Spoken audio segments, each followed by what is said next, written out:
Hello, good morning, good afternoon, and good evening to all of you. Welcome to the Institute of Global Professionals free webinar. Thanks for joining us on this marvelous evening. I am your host for tonight. My name is Rohamina P. Gapor, currently living in Thailand. I am proud to be associated with IGP as a global member. I feel honored and privileged to host this webinar.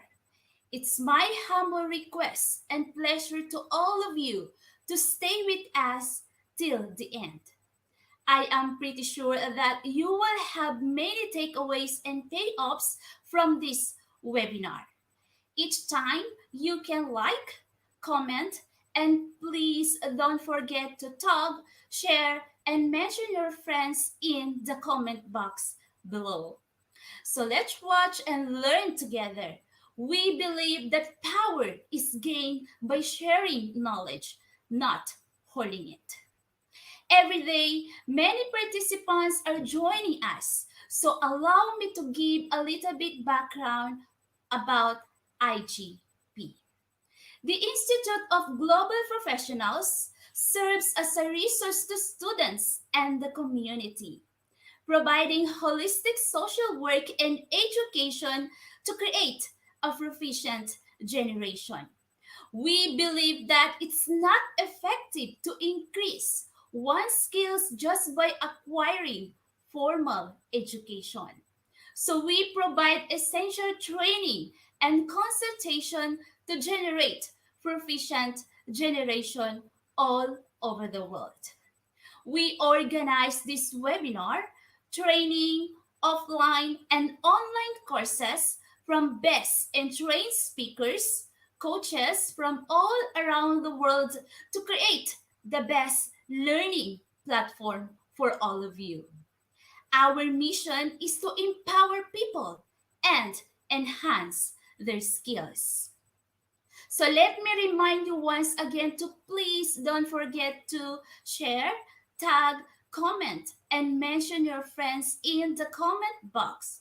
Your attachment will encourage us to do better and best service to our lovely audience.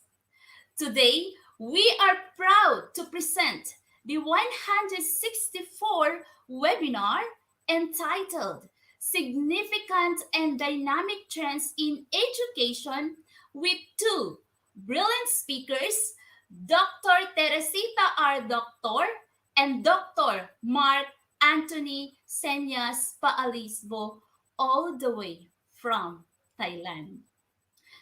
Today, we are requesting everyone to please don't forget to tag your friends. Okay, so our first speaker, let me introduce our first speaker. Our first speaker is University Professor, B.Ed Science Program Administrator rather, thesis advisor, research writer, and academic mentor. The topic that she will be going to discuss is contextualization of teaching and learning. Interesting. So please, our lovely participants, help me welcome our first speaker, Dr. Teresita R. Doctor from Thailand. Hello, ma'am. Good evening. Good evening. Hello, I'm Teresita Doctor here at St. Teresa International College, Thailand. I will be discussing contextual teaching and learning and collaboration.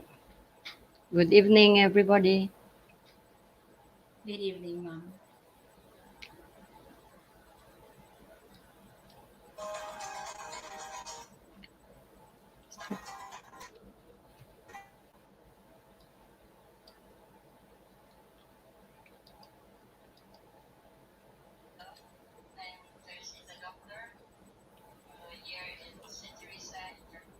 Okay, you can present your PowerPoint presentation now, ma'am. Yeah. Can you see it? Not yet, ma'am. Oh, coming. Okay, ma'am. Okay. You can see it Good now. evening, everybody. I will be sharing you little knowledge on contextual teaching and learning and collaboration in the classrooms or even outside the classrooms. So, in today's discussion, we will see the different topics. One will be what is CTL, another will be the objectives of implementing CTL in our classrooms, and then the characteristics of learning with CTL, and then the components and the step-by-step learning, and the advantage and disadvantages, and samples. Okay, samples of contextualization of learning so that at least it will be concretized. So, one definition came from Mazzeo et al. In 2003. Contextualized teaching and learning is a diverse family of instructional strategies. It's not only one, which are linked together in the learning of the foundational skills and academic and even in occupational content, especially in the college level.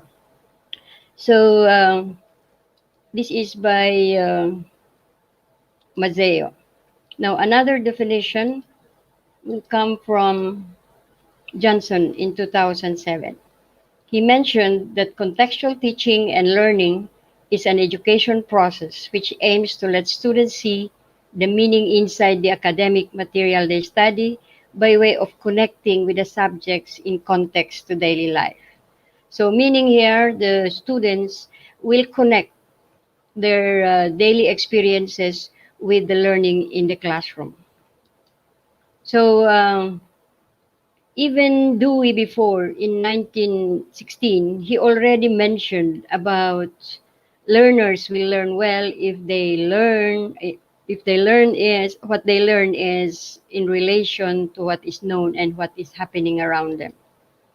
So if you look at some Asian authors, they mention the teaching and learning concept requiring collaboration of teachers with process wherein students can relate knowledge they learn with the application in their real lives, as in the family or in the community.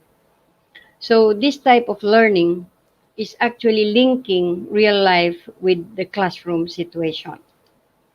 So what are the objectives why we are implementing contextualized teaching and learning in our classrooms? Number one, we encourage the child to an activity associating academic material with the context to daily life, as was put in the definition. So you will see examples later on these objectives. So motivate students to understand materials and concepts in the lesson because if they know a background on what they're doing, it motivates them to understand and study the materials. It cultivates the learner's memory and the higher order thinking skills of learners. It also emphasizes development of experiential interest. So if you have experienced something and it will be used in the classroom, the learner will be able to associate the two, and there will be what we call the connection, and there will be better learning experience in the classroom. So it also aims students critical thinking and application to lifelong learning skills. You will see this later in the specifics of the contextualized teaching and learning. Another objective is we let students find and transfer information to make them their own. So the teacher will not be the one to tell the information. They will be the one to find the information and transfer it even to their classmates and make them their own. So it is more student centered. So according to Johnson, what are the learning characteristics of CTL? So as per definition, take note that if you let students do the work, it increases productive learning, meaning the students will be the one to generate their own learning experience, not the teacher. And it makes meaningful connections of what they know and what they are observing in the classroom or what they are learning. Another one is, as I said in the definition, it associates learning with life's experience, and it will become more meaningful. So all learning processes in the classroom should have relevance to the learner's daily life. So we have to bear in mind that all the processes should have a relevance with the learner's daily life, so there will be no disconnection. And then, according to Johnson, this learning is what we call a self-regulated learning. What does it mean? The, um, the student will be an active, independent learner. The activities that will be done or the problems that will be posed on the child or on the learner will still be connected with their daily life, which they will feel that it is useful for them. And then another thing that we should take note in contextualized learning is it should be collaborative, meaning there is there is no contextualized learning and collaborative learning if there is no grouping. So the first thing that we should do is to group students together so that there will be collaborative learning among them and they will generate the idea from their work.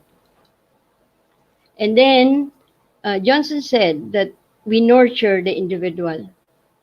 So students are actually not alone in developing their intellectual skills and abilities and personality, even their attitude, their interests, their responsibility, discipline, motive, and achievement. You can only nurture them in these aspects if you group them together and they will work on their own. But of course, remember, it will be with the guidance of the teacher. So students are directed to achieve excellence, discovering their potential and their strength if they work on their own, not the teacher giving them all the information. Okay, so and in CTL, we can give authentic assessment or we can have authentic assessment. So what is authentic assessment here? We give opportunity to the student to demonstrate their abilities. Like for example, if we let students do the work and then they will present what they have done and then they will tell what they have found out, this will now show them, I show the other learners that they can speak, they can tell what they have found out, and they can make conclusions from what they have observed. So, another thing that comes in when we talk of CTL is the principle or the theory, the theory of constructivism, wherein this follows, and you have the inquiry, questioning, learning community, modeling, reflection, and authentic assessment. So I will show you a difference in the traditional method of teaching and using CTL. If you use CTL or contextualized teaching and learning with collaboration, constructivism is applied. Why? Because students construct the knowledge. Okay, they construct the knowledge from the activity that you give them. But if we use the traditional, usually the teacher is the center. She will give all the knowledge or even information. And sometimes it's more a formal and serious activity. But if you group students together using the CTL, the students will freely work, and then make their own inquiry. So, if you look at the inquiry part, the students will obtain findings from what they do. Okay, and this will unite the feelings and the experience of the student when they will find out something in the activities that they are doing. But for teacher centered traditional method, usually the knowledge learned is detached sometimes from the reality. So students are not interested in learning. So another part of or another step will be the questioning. Students will start to question and start to find out answers to the question based on the activity that is given to them. And here, the students will analyze and use their critical thinking to create their own conclusions. Okay, and this becomes a their own. They own the knowledge that they have derived from the activity. But for the traditional method, usually facts are given by the teacher, these are learned in the classroom, and these are memorized. The students do not do any activity. So when you group students together, it becomes a learning community. As we said, we if you group people, more brains, okay, more knowledge. So students will work together collaboratively, and they have to have their own roles in the generation of the knowledge. But for the traditional, it's a very individualistic type of learning. Now, the other portion is or step is modeling. So the students here will have several creative ways of thinking to find out what is the output, what is the conclusion. And they try several things based on what the teacher had modeled. But for the teacher centered instruction, normally what the teacher said should be the one followed by the students. Like, for example, if you are a science teacher, normally laboratory work before was like a cookbook style. The teacher will give the objective, the teacher will give the materials, the teacher will give the procedure, and the students will follow the process until they are able to end up the activity and make their own, I make the conclusions and observations. And even the questions are being given by the teacher. But for the CTL, the teacher will just model, and then the students will be given an activity that is quite related to what is modeled, and afterwards they make their own objective, they make their own process, and then they will try to use the materials that were given in order that they will be able to derive a conclusion in the end. So it's a very free activity. It's not very enclosed and not very strict, because the students can do the things on their own based on how they understand the process. And then afterwards, the most important that students will do at the end is the reflection. The reflection will now rely on the experience of the learner regarding what they have done, and they will incorporate what they have experienced in the past or what they see or observe around, and this will now make a better or lead them to a better conclusion of the what is being studied. But for a traditional method, it relies on the teacher's experience. So the teacher will give everything. The conclusions will be given by the teacher, and the students will just absorb it. So normally, we give a paper and pencil test.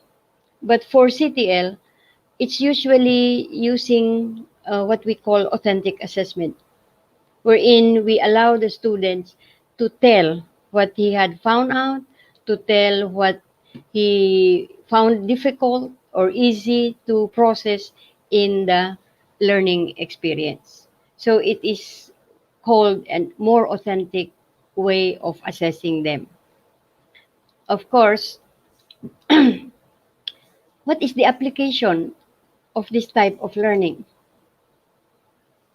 Students can construct their knowledge based on what they have seen in their or what they have observed in their processing. And in the traditional way, that students are not allowed to construct their knowledge. Usually it's given by the teacher and came from a book.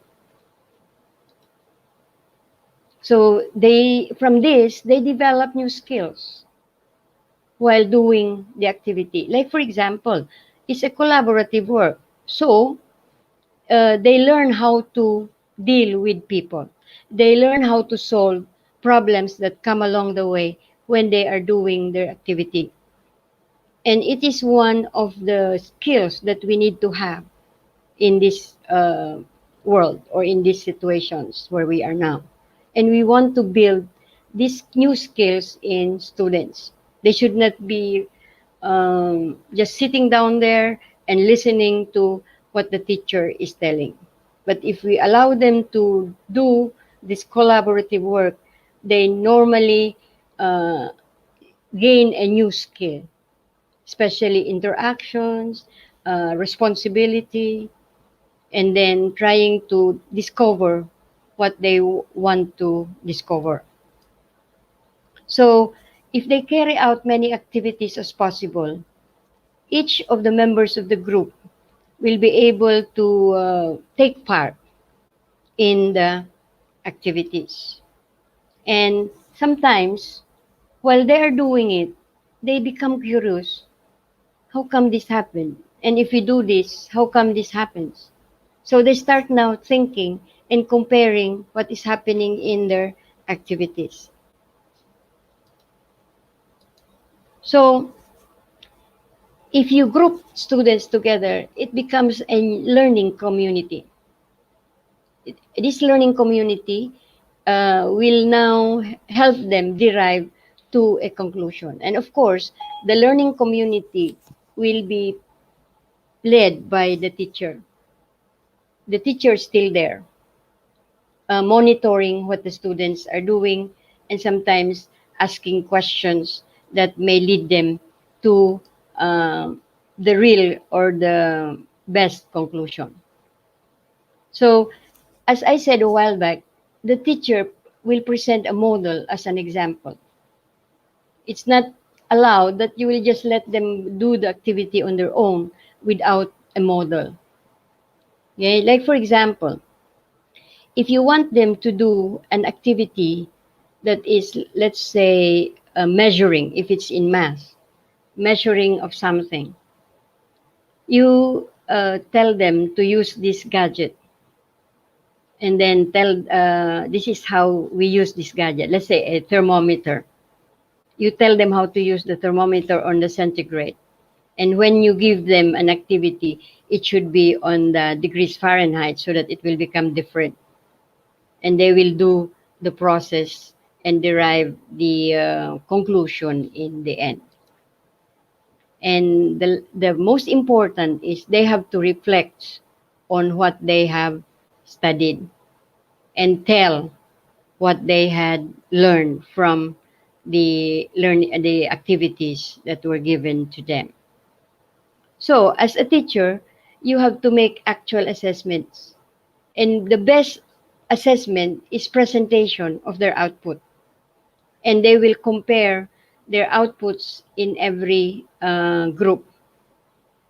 And they will see that even if they did it in another way, they will still arrive to a general conclusion, which is similar. And they learn from this. Okay, they learn from the presentations that they are doing. And you are not only teaching them a specific subject matter. If they present, they can improve also their communication skills. All right. So, what will you do if you apply CTL? The first thing is the teacher will explain the learning competencies. What should we, or will give a question that will be answered in the end. And the teacher will explain how to go about it. And then there is division of the students in different groups. So if we do the grouping, if it's face to face, you have to separate them in different areas so that they will not hear each other or they will not copy each other's activity. So you have to bring them or put them in different areas. Now, if it is in online situation, maybe you can have an online meet group per group, but you can still enter there and monitor what they are doing or what they are talking about if it is an online learning platform. Okay, so there. Discussion can be recorded or they can present output. So it's up to them to decide on what to do. And then question can be given to each student as an assignment in the end. So the second step, the students will now work. So they decide who will do this, who will, or they will divide the work among themselves. And that is a very important part of collaboration. Okay? Then students write down things that they do, they had determined. For example, I am assigned to read the temperature in the degrees Fahrenheit. I will be the one to read, and somebody will be the one to record. Okay. So when they come back to the class, you now discuss the results of their group meeting, and they will compare the results per group. Each group will give their output, and from the presentations, they will be able to arrive to to a conclusion, which may be not exactly the same but similar. But the process that they have done may be different because it depends on how they understood the process. So from here, each group can ask questions from the other group. So it will now become a question and answer. Of course, the teacher should be there to process the answer if it's correct or not. And then, of course, in the closing, with the help of the teacher, the students will conclude the results of the observation and then they will give student reflections. So the very important thing there is the reflection of the student. What did he learn from the process? So what are the advantages? If you were the student, you feel that it's more meaningful and real, especially if the activity is related to what you observe around. Okay? And it's more productive and they can relate what they know. Maybe one student knows something, the other student knows another thing, and they will interact and find if these experiences that they have can help them derive into a better conclusion. So the students are involved mentally and of course physically, not like in the traditional classroom where where the student will sit down and listen to the lecture of the teacher. So the student will also discover knowledge based on the findings and relate it with the principles, not from the teacher alone. So of course, if there are principles, they will read. They will read on the principles and relate their findings to the principles so that they will be able to derive a better conclusion. And from there, when everything is done, after the reflection, after the presentation, the student and the teacher will now process the information from the findings and relate it to the real thing or the principles. Okay? So here is an example where, s- sorry for the,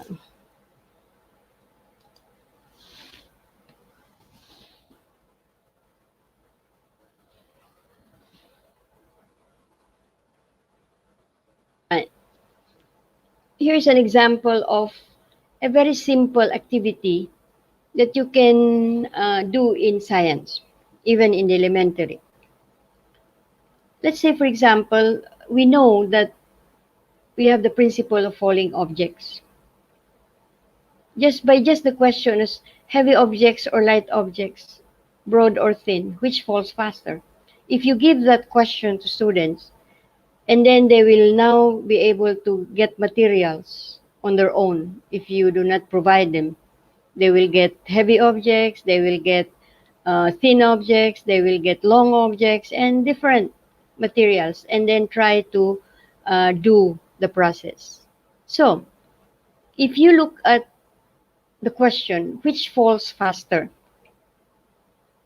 If I am the teacher here, I will not tell that they need a timer. It's up to them to discover that they need a timer because the question is which falls faster. So that is already one way to trigger their critical thinking. And you will see that some students are fast, but some students will be slower in trying to find out how they will find out which is faster. So if you see a group who uses a watch, okay, to time the falling of the object, that's already an application of their critical thinking. They know that if you say faster, they will know that they have to have a timer. Okay? So if the teacher does not give the material, well, the students may provide or let them bring. But if you have prepared it ahead of time, you give them the materials and they will be the one to do the process to answer your question. And you will find out that students will even have skills on uh, recording their activities. Some will have a very messy recording, some will have tabulated recording, and some will have just to put it in pieces of paper. So you can see several skills that will come out from students when you subject them to this type of learning. Instead of lecturing, all right, which falls faster, then tell the object and tell them that this one is like this, and then they will just listen. But here, this is a very simple activity already that you now apply the constructivist approach. Okay? So, from here, you will see that it's not that difficult, but it needs planning if you are the teacher. Because you cannot just go into the classroom without things that you need. So it is part of your lesson plan. So if you you try to prepare the lesson plan, you already have what are the things that you need so that you will be ready at the beginning of the class or you will assign. So what are the advantages? Going back to the definition, take note that it was noted by a lot of teachers who have applied this. They learn better, faster, and return the information longer when they are taught concepts in context or using this knowledge that they have before, okay, or prior knowledge. It makes it more relevant. It engages and motivates hard to reach students. This is our difficulty as teachers. There are a lot of students who are hard to reach. But if you let them be engaged, they might learn better in that process than sitting down inside the classroom. And you will wonder that the student who is sitting down not listening to you might be better in this type of learning. And here, students gain confidence or learners gain confidence because they feel that they were the ones who derived the knowledge and then explained it on their own. So they have that enthusiasm to do the activity, and at the end, they will be able to derive a conclusion and share their conclusions. And then enhances interest in long-term goals and education in education. So when you say long-term goals, Collaboration. We like that our students will develop collaboration, will develop their capability to deal with people. They we let them develop critical thinking if we leave them alone in their work. Okay, so this one or this advantage came from the Center of Student Success Research and Planning Group Basic Skills Foundation in CA community colleges. So they had applied this in many subjects in their college. All right. So according to Parents 2011, this is what he found out. She found out in her research. One student said in his reflection, "Help me reflect on what I enjoyed and understood well from the lecture. Relating things to my daily life helped me retain information better." So these are coming from students that were studied by parents in 2011. Okay, so what is the disadvantage? Actually, the disadvantage is on our side. It will take a long time for contextualization to take place if the teacher cannot control the class because the teacher is the guide in the attainment of the objectives. So you should be ready. You should be prepared before applying contextual learning, contextual teaching and learning. Now, we will see what are the other ways that we can apply this. How come there is collaboration? Collaboration not only among students but also teachers. So I'll give you examples that I got from sources. Okay, this is from a community college. And when you say community college, it's usually those who are having senior high, and then tech book. If you see the learning outcomes here, the main subject that ask help from other collaborators is the technology subject. So the main objective of this assignment is to create or design a studio. Okay? So the technology learning outcome will be operate laser cutter in the production of the model, generate movie fly through and design graphics for presentation.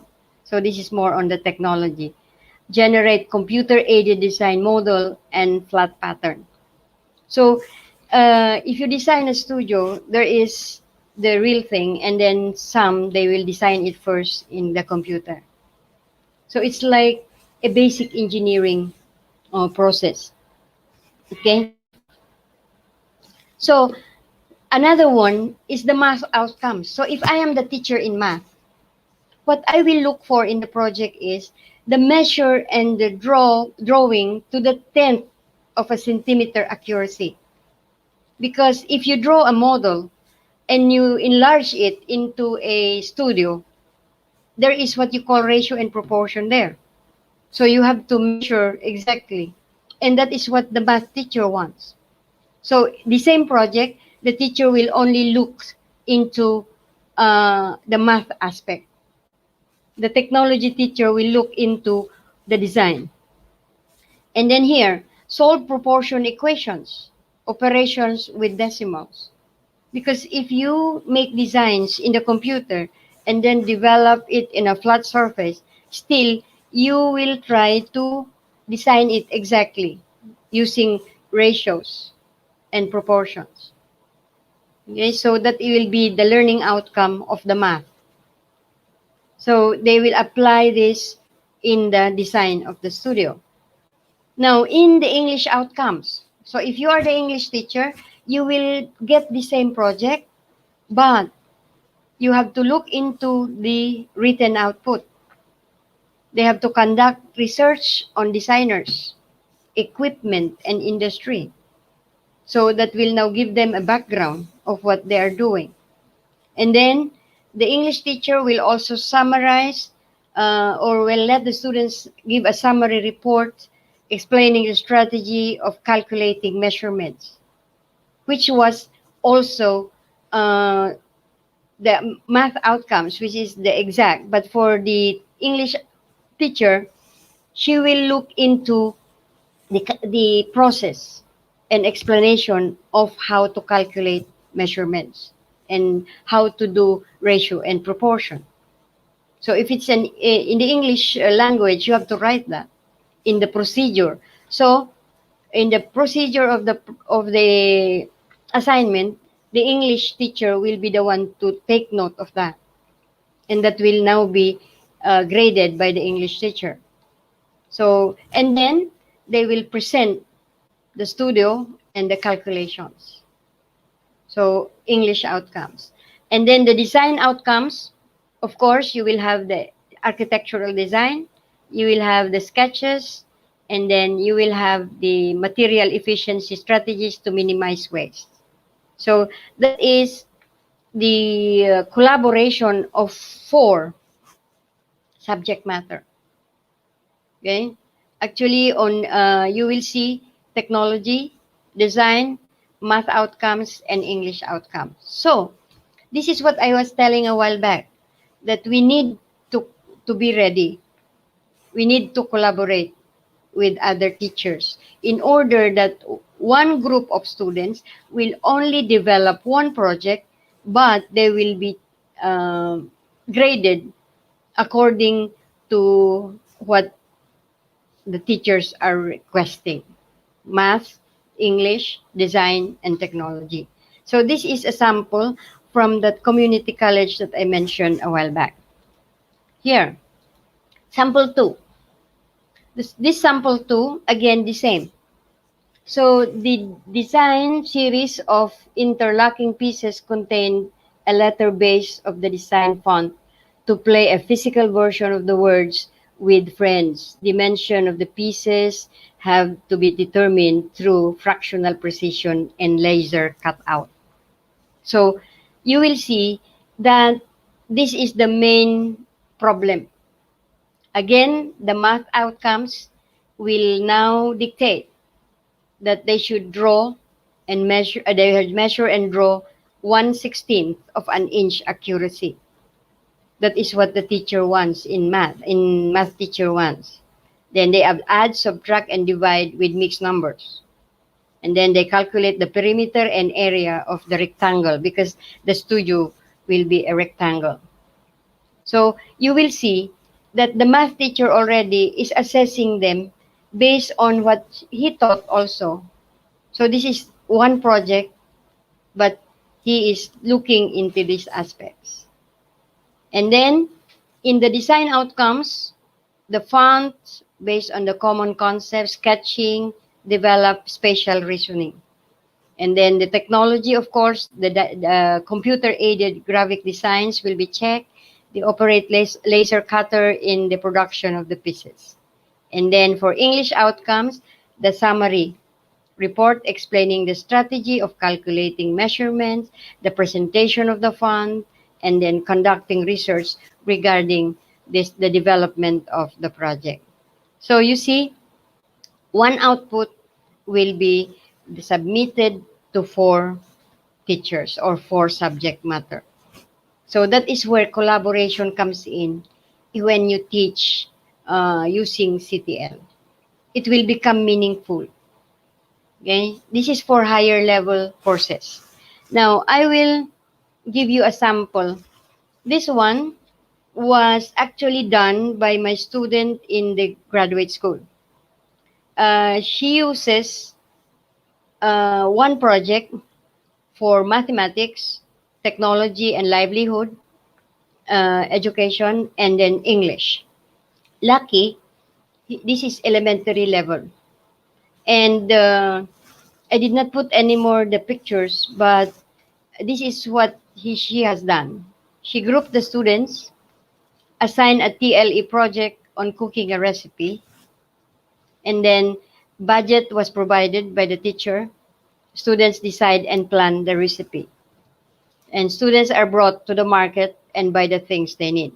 If you see the video, you will see that the students are running here and there looking for the ingredient that they have decided to buy.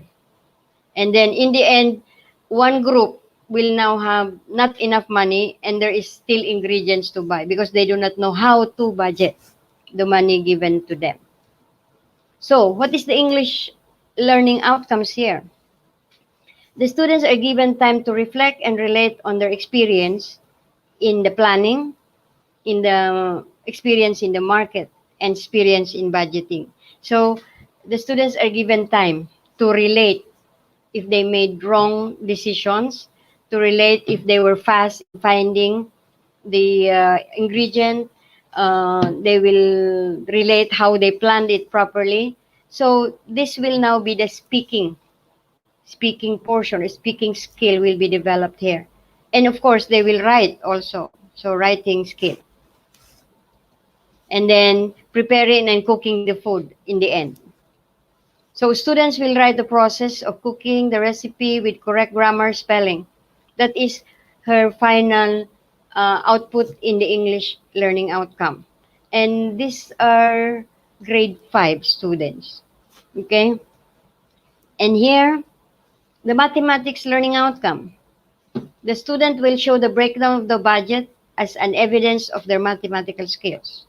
And she mentioned that some groups were able to overbuy some ingredients and they were not able to set money for the other ingredients. So they have to get it from their pocket. So the teacher has to tell them that that is not what she wants. Okay? So deduction from the points. So proper budgeting of the money given to them. So afterwards, the TLE, of course, the students will be able to buy all the ingredients as planned and then be able to prepare the food using the written process as planned. So the output, of course, will be the cooked food. So you see, these are the processes that this teacher had done, and it's collaborative. Okay. Now, here is another example. Science learning outcome. Students should be able to explain the process of weather forecasting. I do this in my class before, in Natural Science 1. If possible, the students will be brought to the weather station to see authentic materials and the processes that are done by weather forecasters. A video on how weather forecasting is done if you cannot bring them to the real weather station. Okay. So what is the English learning outcome? The students should be able to simulate weather forecasting. So that the English teacher will let them tell the process of weather forecasting, and then they will create a studio, simulate a studio, and then they will broadcast the weather for today based on their weather forecasting process. So writing their script and reading their script like a weather forecast announcements on the TV or radio. So this will be the English learning outcome. Then for mathematics outcome, students should be able to interpret the graphs of the weather data. Okay, this can be one of the mathematics outcome and more. Okay, so reminder, leadership is the main driver in this type of endeavor, meaning it should be planned by the school so that they will not question what you are doing. So the principal or the director should be the one to encourage teachers on this type of activity. So on the beginning of the of the school year, there will be meeting already to tell that the teachers should collaborate in some projects so that there will be application of contextualizing and learning. So collaboration among teachers is the key to contextualization of the curriculum. So with the guidance of the leader or the principal or director. So without leadership, teachers will be bound to do what was they comfortably do because they will question I might not be allowed. Okay, so it starts from the leader. So during meetings, you may suggest if you want, because this can be a very good way of teaching small kids. It will not be a boring method. Okay? So these are the things that you should take note in terms of contextualized teaching and learning. And you start now thinking, what can I do in my classroom when I go back and teach and apply this method? You can do a lot. Science with the English and math, history or social studies with the English, geography with the English, and maths. So it depends on how teachers will think on a project that will be done by several students and several teachers. So it will also give a link between subjects. Okay? So that is all that I can share you. Good evening.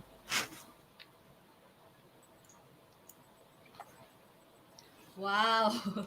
Thank you so much, Mom, for that wonderful, clear, and informative presentation about contextualization of teaching and learning.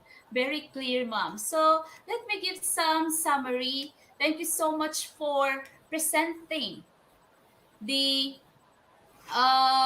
the meaning of CTL, the components of CTL in terms of constructivism, inquiry, questioning, learning community, modeling, reflection, and authentic assessment. And of course, you also presented about the pillars, indicators, and problems. And application of learning CTL. It will develop meaningful thought to construct knowledge and of course to construct our own knowledge and develop new skills. And also the step by steps of CTL and the advantages and disadvantages of CTL. At one advantage, lessons are more meaningful and real in using CTL. While the disadvantage of CTL, it will take a long time for contextualization to take place if teacher cannot control that because teacher is the guide in this attainment of the objectives. And true. And we also really appreciate your reminders that collaboration among teachers is the key to contextualization of the curriculum. So thank you so much, Mom, once again. And to our dear participants, please let us thank Dr. Teresita, our doctor from Thailand, for her remarkable presentation tonight. Mom, thank you so much for your time and the knowledge you have shared to us tonight. I appreciate your Thank you so much. invitation and thank you also for the opportunity. Thank you so much, Mom. Okay, so let's move on to our second speaker. Okay, our second speaker is also a university professor, program manager, director, instructional supervisor, mentor, internal quality assurance manager, research writer, and thesis advisor. Currently, our second speaker is assistant to the dean for graduate studies, head of MEd and graduate diploma in teaching profession, international program from the Faculty of Education, St. Teresa International College, Thailand. So please help me welcome our very humble second speaker, none other than Dr. Mark Anthony Senyas Paalisbo from Thailand. Sir, good evening. Yes, good evening, everyone. Thank you, Miss Rohamina, for that wonderful introduction. So, once again, can you hear me, Ma'am Okay. Rohamina? Yes, All right. yes, sir. We can hear All right. clear Thank and you. loud. All right. Thank you, Miss Rohamina. So, again, a pleasant day and evening to all my fellow educators all around the world who are joining with us via Facebook and YouTube Live. So I'm Mark Anthony Senas Paalisbo from the Philippines, but currently I'm here in Thailand. So I have also been teaching in the basic education level for almost 6 years in the Department of Education Schools Division of Cotabato City. So, for those who are watching right now, so good afternoon, everyone, to my fellow educators. And currently, I'm connected with St. Teresa International College in the Faculty of Education. So, allow me to share my screen.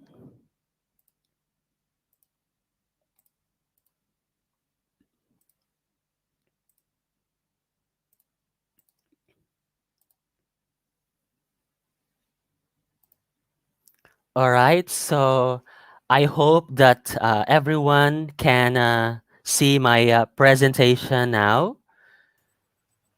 So We can this, see it, sir. all right, thank you. So today or tonight, I will be sharing with you about personalized learning. So maybe most of you are wondering what is this personalized learning? Is this new? Or maybe you have already an idea or a background knowledge about this kind of approach. So actually, this is not new, but due to, of course, we are now shifting to the digital era. And with the given or in the light of the COVID-19 pandemic, so we are all required to do online teaching and learning. So personalized learning is similar to what we call the individualized instruction or differentiated learning. Although they may be similar, but this personalized learning approach is a new trend in the education arena. So for today's session, we will be discussing about the following. So first, we'll be defining what really is personalized learning, the purpose and characteristics of personalized learning. Then I'll be sharing with you 4 pillars of PL or personalized learning, the benefits of PL, how we incorporate personalized learning in the classroom, and I'll be sharing with you some. Actually, there are a lot of tools and resources, but I'll be sharing with you some of the most available, most accessible, and useful tools and resources that will support our implementation of personalized learning. Allow me to present to you our objectives for tonight. So, at the end of the session, hopefully, our audience will be able to define and discuss personalized learning. Second, explain the purpose and benefits of personalized learning. And incorporate personalized learning in the classroom. What is personalized learning? According to Powell in 2019, It is a path in education that takes into account the specific strengths, interests, and needs of each student and creates a unique learning experience based on those individual traits. As we all know, and of course, my dear fellow educators, we are all aware about multiple intelligences, learning styles, right? And with these theories, especially multiple intelligences by Howard Gardner, so we recognize individual strengths and individual intelligence. So we couldn't judge a student that is not good. But of course, uh, with with personalized learning, we have to recognize individual strength, the interest, and the needs of our students. But first of all, we have to really know and determine the strengths and weaknesses of our students before we can actually implement in a concrete manner personalized learning. So this is a unique learning experience in a sense that especially if you are currently teaching online, so this is very valuable. Why? Because actually, if we try to tailor or design our instruction that will fit to the needs and interest as well as the abilities of our learners, so we will be able to really uh, realize personalized learning.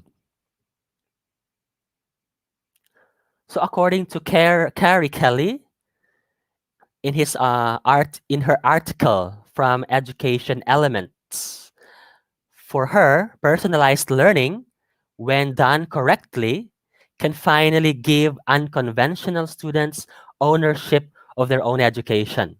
So traditionally, we want, as teachers, we want to achieve our pre-established standards because we make our lesson plans. Our principals, of course, will monitor and supervise the implementation of our lessons. But of course, we have to consider the students as the center and the heart of the teaching learning process. So value we have to value their achievement of the learning outcomes. And through personalized learning, they will become more responsible for their own learning.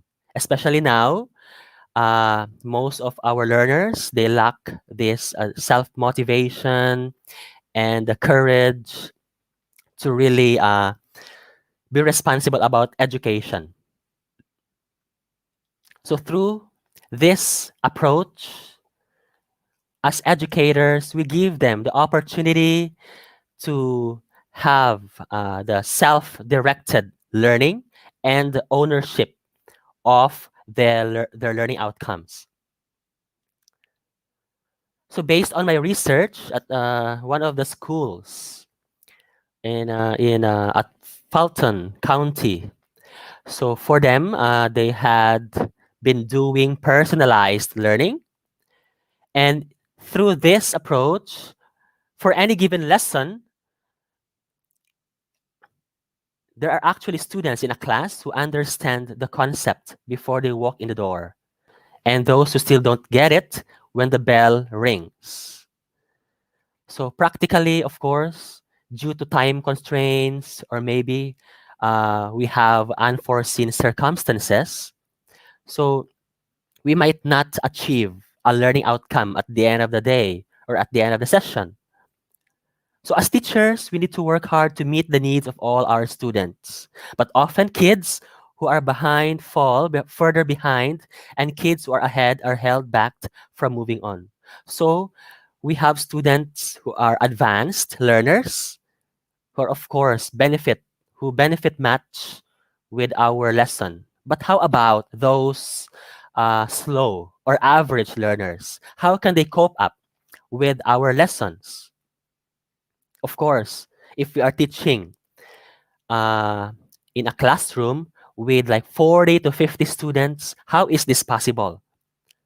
Is this practical? Is this possible? Can we realize this? Of course, it will not be easy and it's not an instant change. So it's really a working progress for us educators to really provide personalized learning environments that are customized to individual learners' needs, skills, and interests.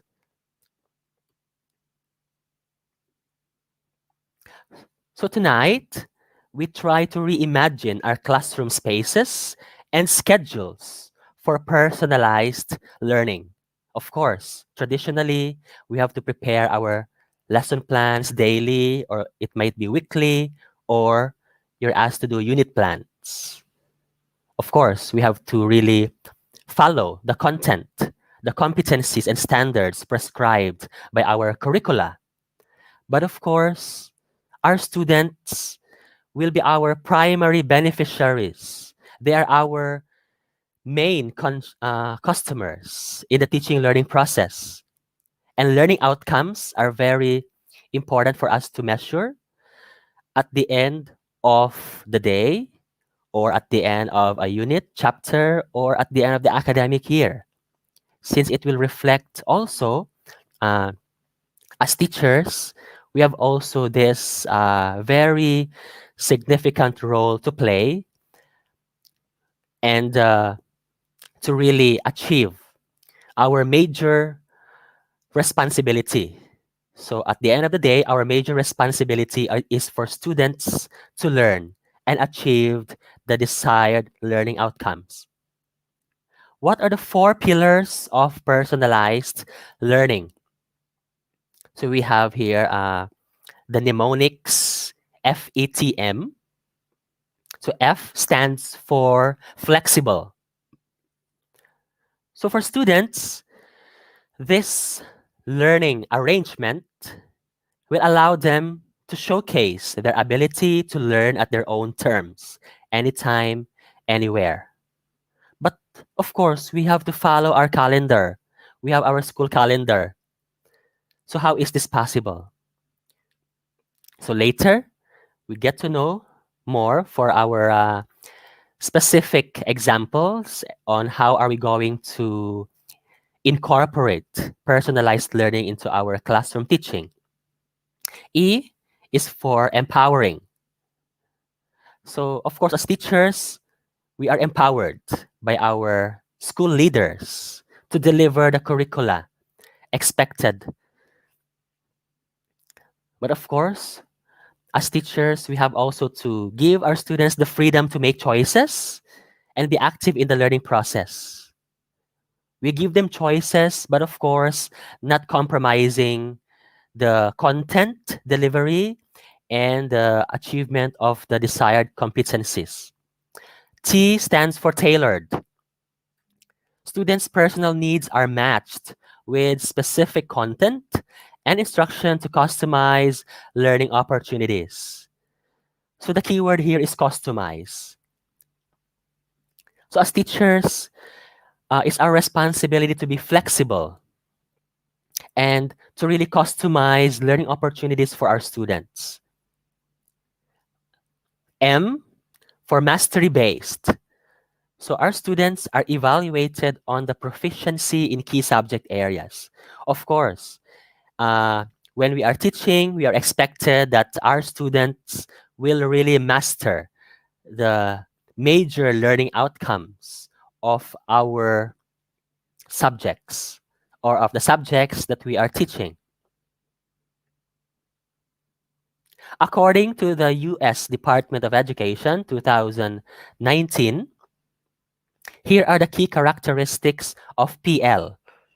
First, lesson plans, which includes our goals, the teaching style, and content, are geared toward the specific needs of the student.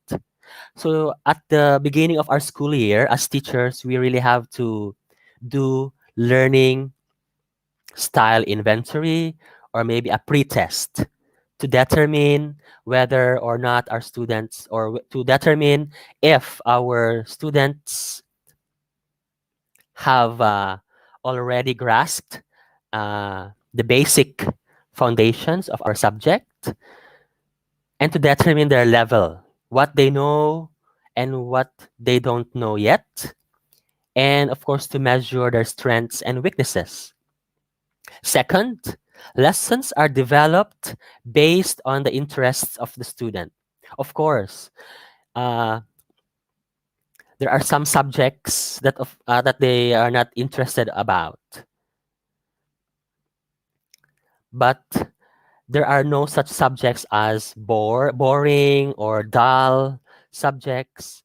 So it really depends on how we design our lessons in such a way that we sustain the interest and motivation of our students.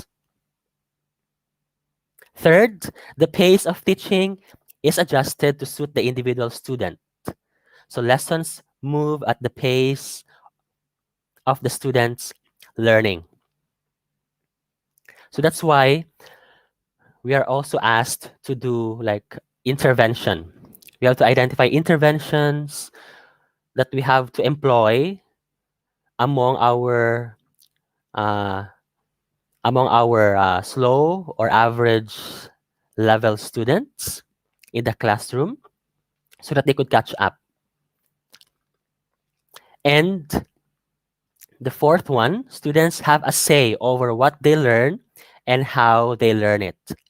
So since we empower them, we give them the opportunity to have an ownership of their learning. So they will be able to share, okay, and be vocal about what they learn and the process of learning it.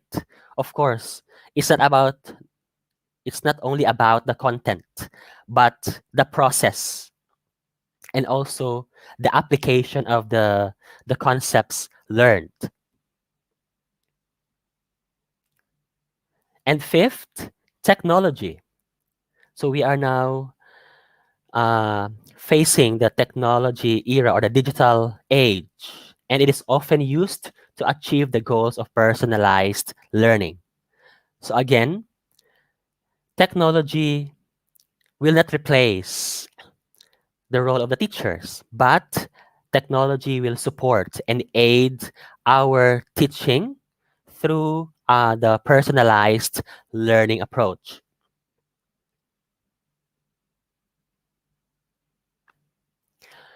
What are the benefits of a personalized approach? So, in education, this approach has many benefits for students, educators, and parents alike. In personalized learning, it will help our students to become more actively engaged and involved in the teaching learning process. Students learn at their own pace. So, we can customize our lessons in such a way that our students will be able to move forward at a certain degree or level of development without, of course, disrupting other students. Third, it teaches teamwork and collaboration. So if you think that personalized learning it's individualized, right? It is accustomed to a specific individual, but of course, through this, it will also promote teamwork and collaboration among students. Next is it uses educators' time more efficiently. How can they maximize their use of the time? So, normally, if we have students who couldn't cope up with our lesson, we normally teach it or reteach our lesson. So, for example, today, we haven't achieved the desired learning outcome or the objective of our lesson. And when we gave our evaluation or quiz to students, we have some students who failed to achieve the standard. So we normally reteach the lesson. So we reteach the lesson with another strategy. So if one strategy is not effective, then we have to reteach the same content, but with another approach or strategy. We give another activity. So if we continue doing it, then how about those who already achieved the learning objective? So how about them? So through this personalized learning approach, we'll be able to maximize the use of our instructional time and be able to really address individual difficulty. Next is it boosts academic achievement. Since it's formative assessment for personalized learning, it's more of we are doing the formative assessment. Of course, it's not only about the periodical exams or midterm or final examinations, but through personalized learning, it's a formative process of developing the mastery of our individual students. It also allow students to master school subjects since they will be working at their own pace. They will be doing the task at their own pace. So it will increase the level of mastery. It also gives students agency. Students agency in changing their own learning path depending on their interest and abilities. It also helps cultivate soft skills. It leads to improved student feedback. So this is very important. And sometimes we couldn't really give a timely feedback if we are overloaded with teaching duty. So how can we actually uh, cope with this? So through personalized learning, we'll be able to improve, okay, improve our way of giving individual feedback to our students with the use of our tools later on. And it encourages more and better collaboration. So this will also promote mentoring and peer tutoring. So because they are working at different stages in their uh, learning, so the fast learners will actually assist and help the average, and then the average will help those who are slow learners. So everyone will benefit and will actually uh, will be able to really maximize collaboration. So it will promote a helping, okay, a helping environment for our students. So personalization through blended learning. So I believe as teachers, we are all aware of blended learning. So for blended learning, it looks for personalization. So with 21st century skills or the four C's, communication, collaboration, critical thinking, and creativity, with a growth mindset. So what is this growth mindset? So this is actually the intelligence and talents that can be improved through effort and learning. So this mindset should be instilled in the in each and every learner that we encounter, so that they will be open and optimistic about learning new ideas, to be more creative and innovative. So this is the mindset of continuous improvement as an individual or as a learner. So we have the 7 characteristics of highly effective students: 21st century learning, math framework, literacy framework, data teams, and project based learning. So all of these elements blended together will actually help us to achieve a personalized learning environment. Now, how do we incorporate or integrate personalized learning in the classroom? So this will be applicable. So I'll be presenting to you both applicable for online and on-site.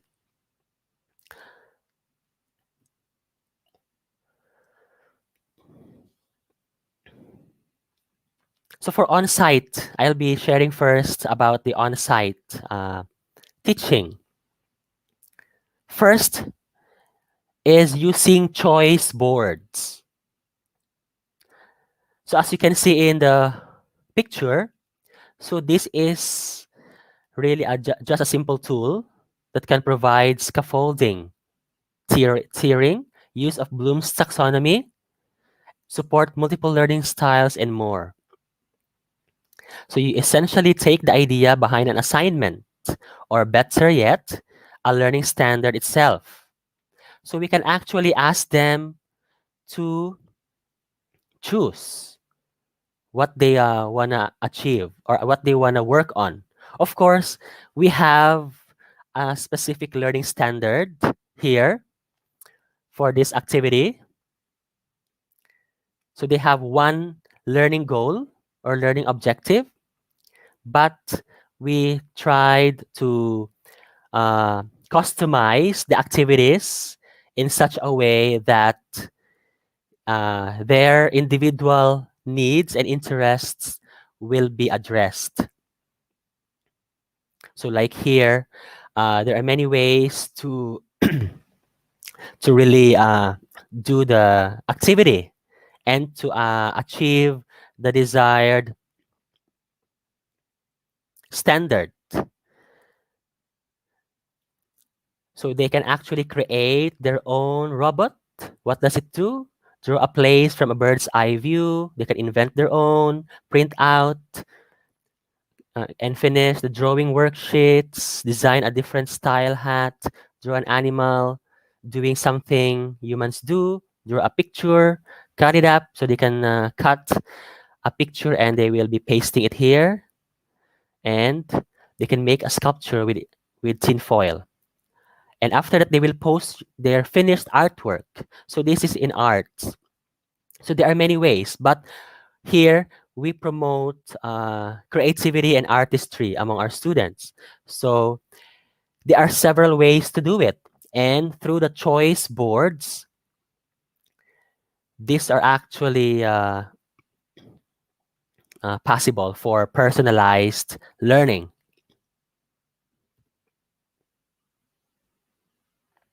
So it's very popular education approach, the PBL or the project-based learning.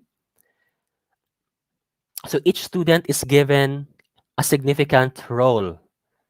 So this is also an authentic type of learning and assessment.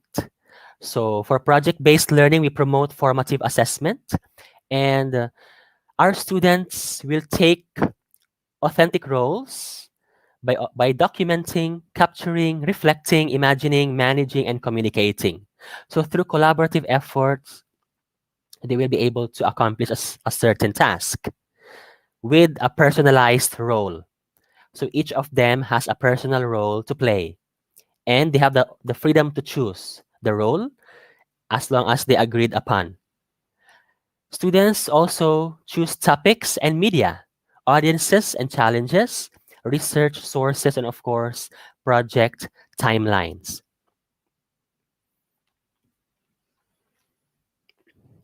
So for tiered learning targets, as you can see here in the figure, we have to give our students the opportunity to use their learning targets. They have to set their goal at the beginning, at the beginning of our class. So how do we extract learning targets? So we have to go back to our academic standards or competencies. So teachers create a single statement of performance, often in ICANN, okay, blank, in ICANN form.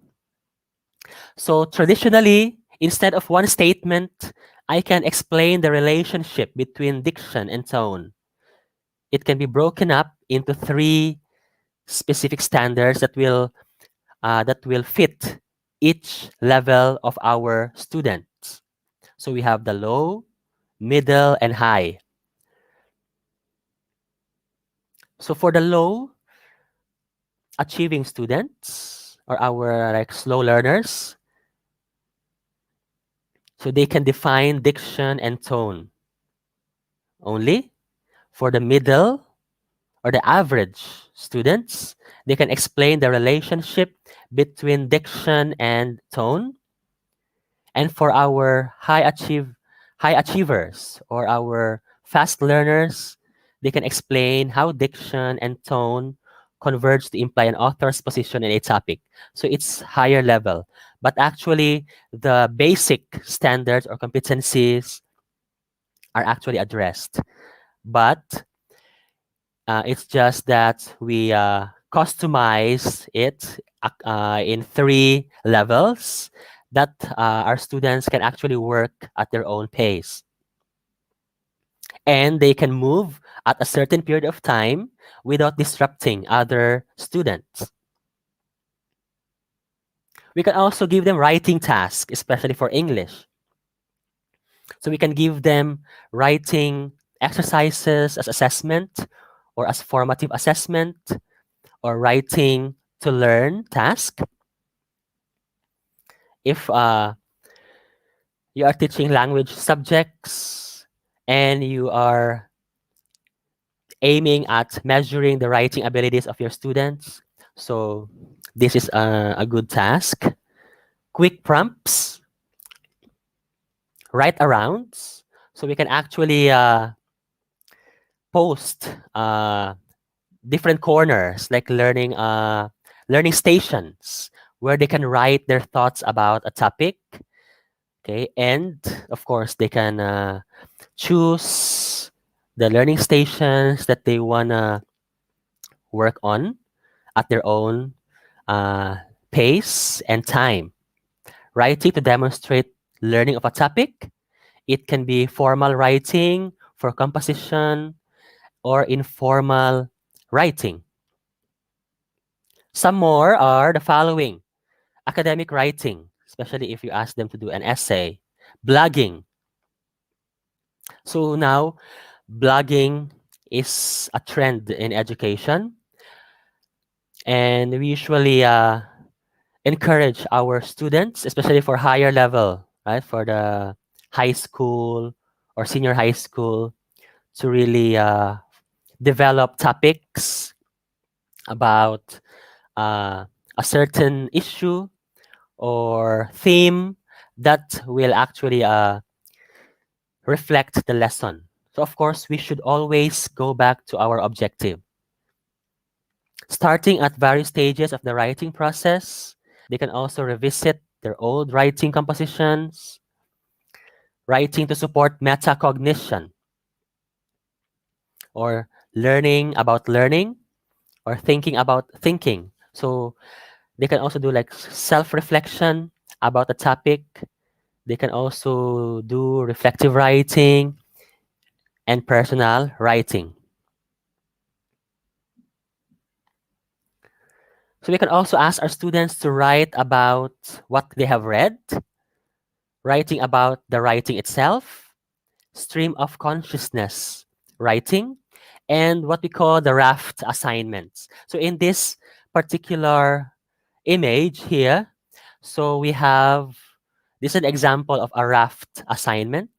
So we determine the role, the audience, the format, and the topic. So we can actually give this to our students, especially if you are teaching English or like social studies and the other subjects that you find it very applicable. So students will actually identify roles.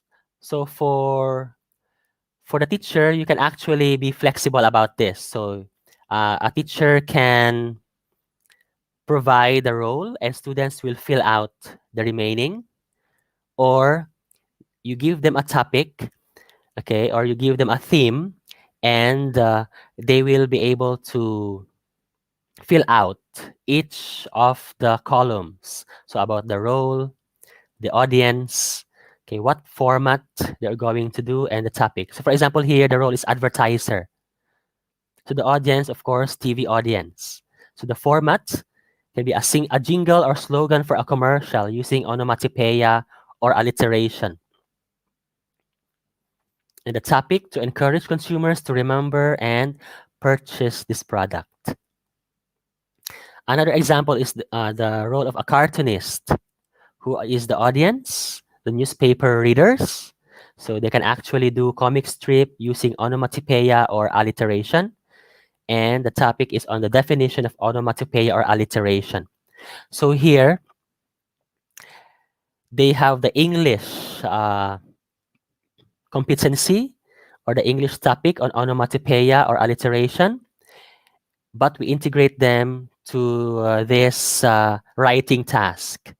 And it's flexible, and students can actually work, okay, at their own choice, okay, as long as all of the columns will match. Another one is place-based learning, or what we call experiential learning. So learning through experience. So this is actually a macro modeling strategy.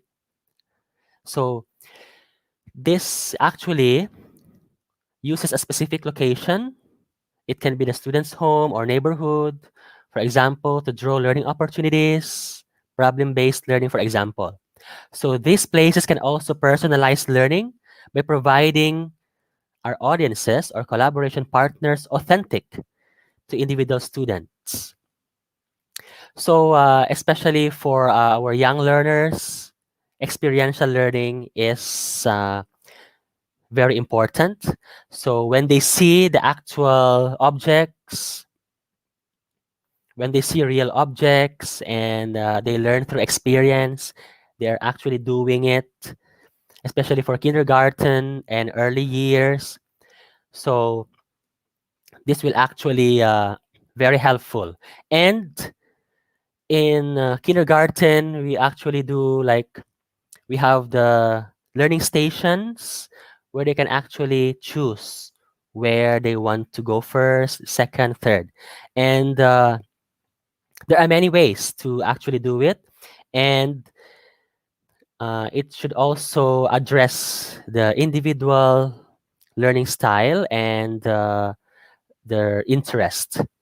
So we have really to prepare, okay, our lesson in such a way that we can actually customize the learning experiences of our learners. Inquiry-based learning. So it centers the student because it uses the questions they have developed to guide their learning process.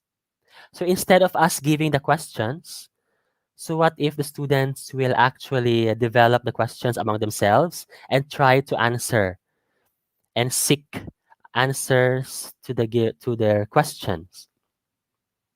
So through this learning approach, it will actually promote personalized learning in such a way that they will be guided about what they learn and how they learn.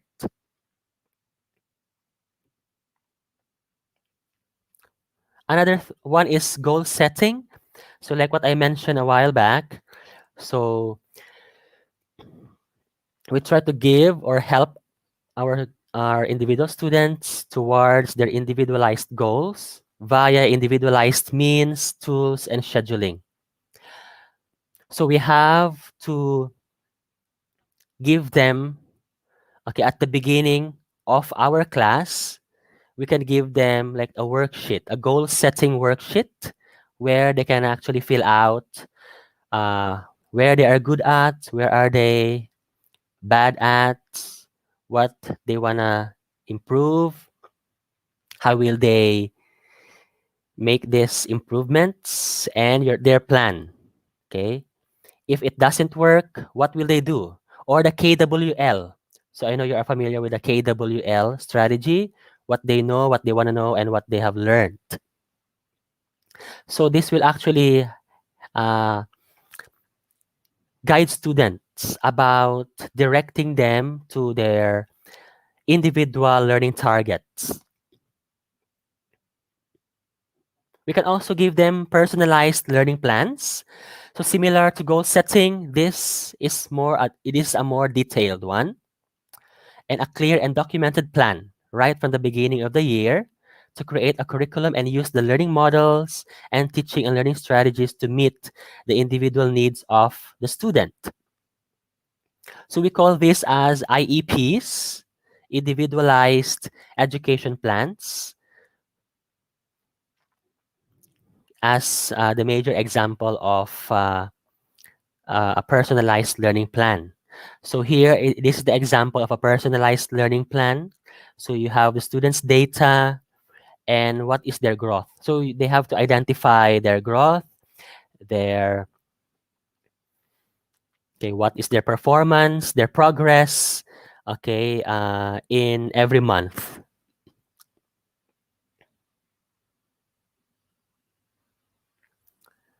So we move to digital personalized learning. So how do we maximize the use of digital resources and tools in promoting personalized learning? But first, what is digital PL? So this refers to the technological tools, products, services, and models that schools can leverage to create individualized learning plans for each student.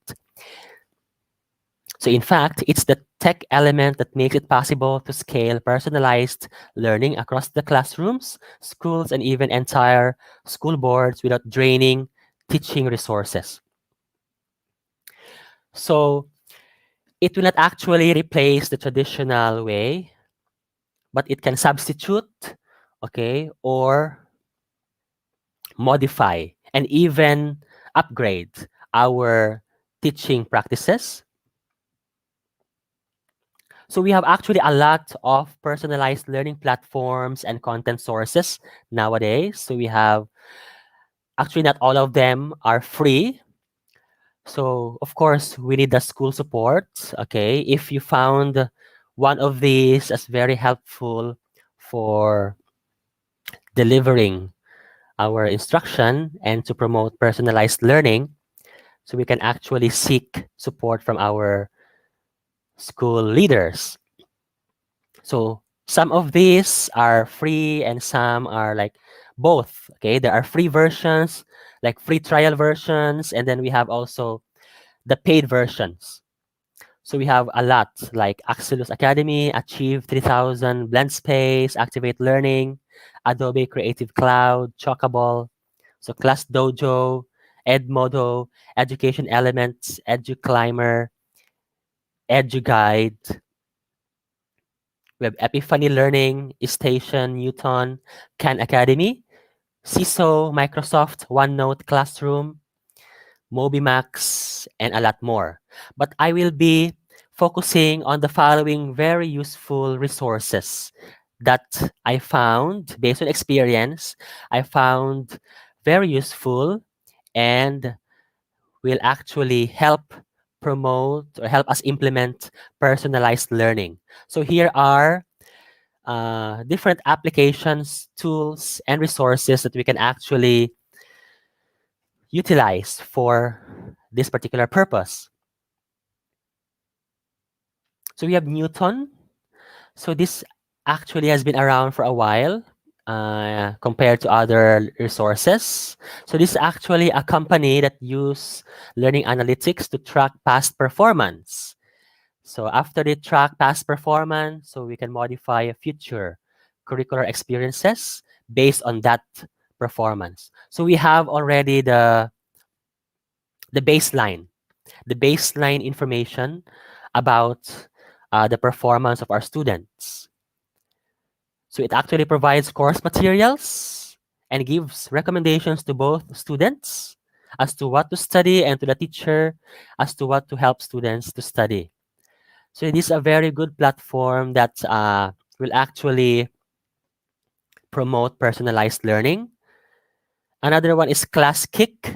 So this is actually an iPad app that allows the teacher to see all of the students' screens as they are working on a problem.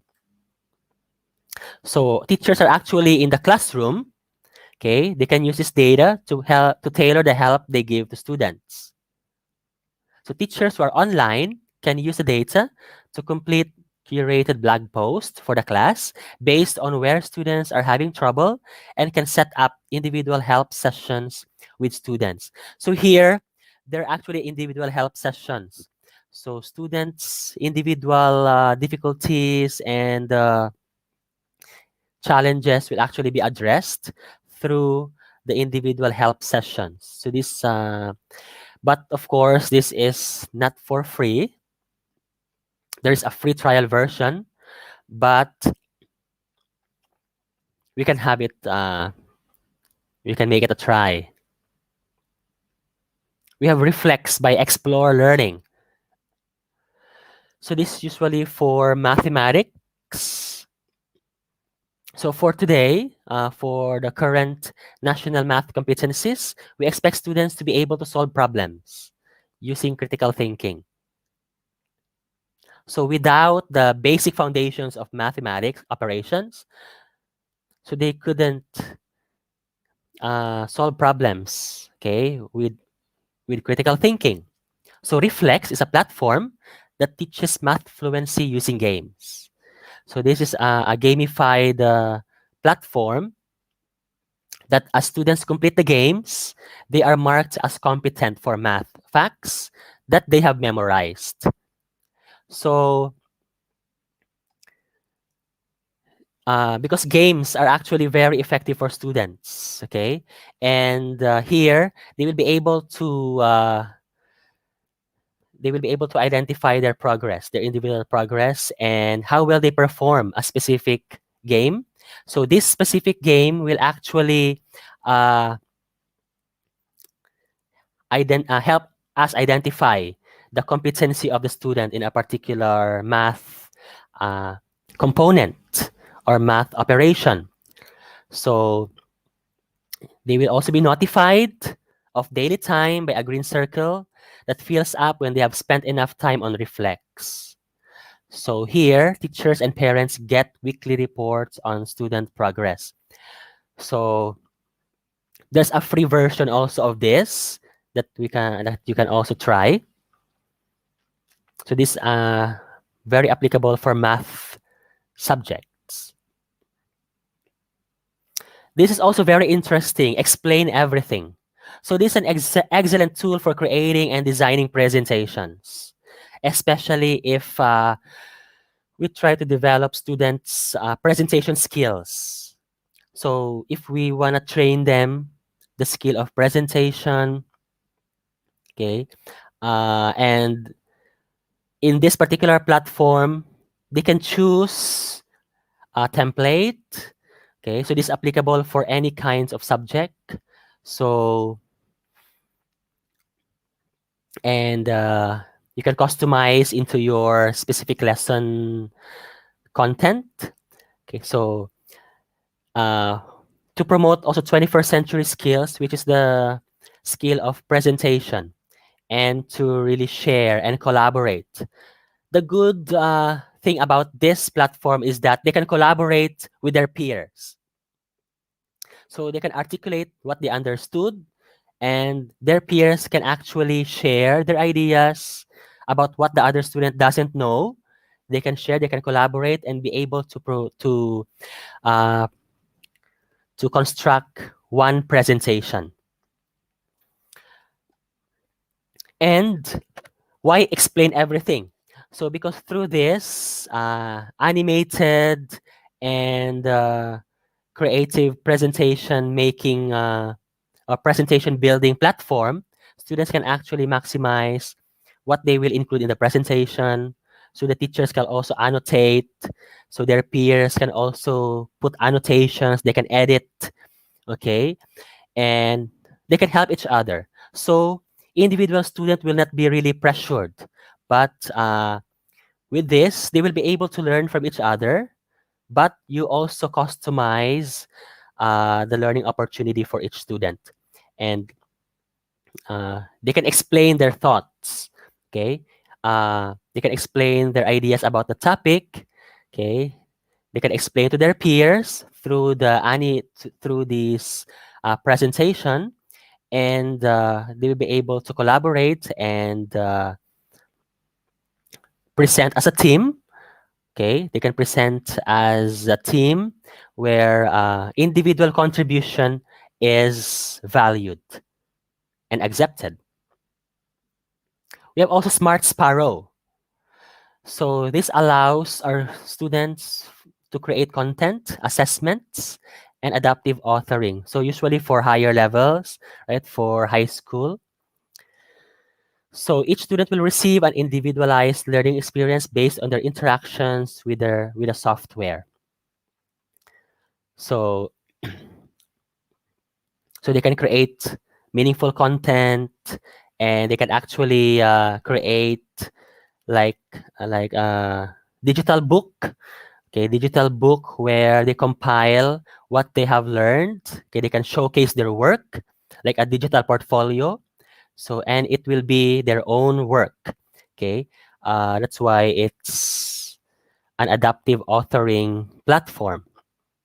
So it's individualized and personalized in such a way that when students follow the instructions, so they could actually be able to uh, accomplish this task. We have also Realize IT or Realize It.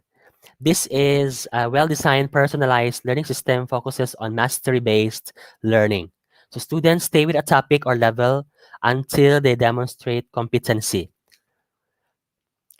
So it brings mastery-based learning into a personalized environment where students are presented with content at their level and do not progress until mastery has been demonstrated. So they cannot actually continue to the next level. So here, it's very personalized because they can work at their own pace. And if they couldn't master it, they have to work on it from time to time until they will achieve the mastery level. And they can move to the next levels later on. We have Summit Learning. It is a self-regulation platform that promotes metacognition and time management. So it is an entire solution for personalized learning that ultimately helps students to be able to be self-directed learners. So they learn content through authentic problems and projects. Next is Tailor Ed. This is also very popular. We can actually create differentiated math lessons and assessments in minutes. So they're actually, it's free. It's free, so you can actually explore on this, and there are ready-made. Okay, there are ready-made or pre-made lessons and assessments which you can use that are actually designed already for differentiated learning and personalized learning approach. So we have Class Dojo. So I know in the previous webinars, some of the speakers mentioned about Class Dojo. So this actually will connect teachers and students to build amazing classroom opportunities or classroom communities. So this platform will track student behavior. So individual behavior, and you can assign positive and negative remarks. So individual student will be aware. So teachers can also send instant messages to specific parents. So they can share photos from the class, and students can choose their own avatar. And this is personalized learning because a teacher can actually monitor the individual progress and can give individual feedback to the students, to individual students, I mean. So we have also CISO. So this is a student-driven digital portfolio that inspires students to do their best work and saves time. So in CISO, actually, It's not really far from like Google Classroom or the Class Dojo or Edmodo. So in CISO, this actually a very interactive and very student friendly or learner friendly, because students can actually showcase their best work to parents, peers, and teachers. So they can have or they can explain their masterpieces or their work, and they can take pride in ownership that they have done this. It's their work, it's their original work, and there's built-in camera, video, drawing. So they can actually draw there. So you can actually upload a worksheet. Okay, so that worksheet you can actually students can actually edit through, like it's like a whiteboard. Okay, they can use markers or pencils. They have erasers, so it's like an interactive whiteboard where students can actually draw their work. And if you give them a specific topic, they can manually edit through the use of their, of course, their iPad or their phones or PC. So they can actually customize their work. So unlike Google Classroom, they can only upload document, right? Word document, okay, or other files. But here, there's a built-in worksheet feature that students can actually edit it directly from the worksheet, and automatically when they click finish, so the teacher will actually see it and be able to give comments or suggestions about their work. So they can improve it. You can return to the student and they can improve it or edit it before the final submission. So it can also be published as a digital portfolio. So it's already there. So we don't need any more to require our students to do a separate portfolio. So it's already a built-in digital portfolio for our students. This one, uh, actually, this one is the most simple, okay? The simplest way to implement personalized learning. So why? Because it will make our class more engaging and interactive. And we can create presentations using our Google Drive, and we have to add, we just have to add this feature in Google Slides.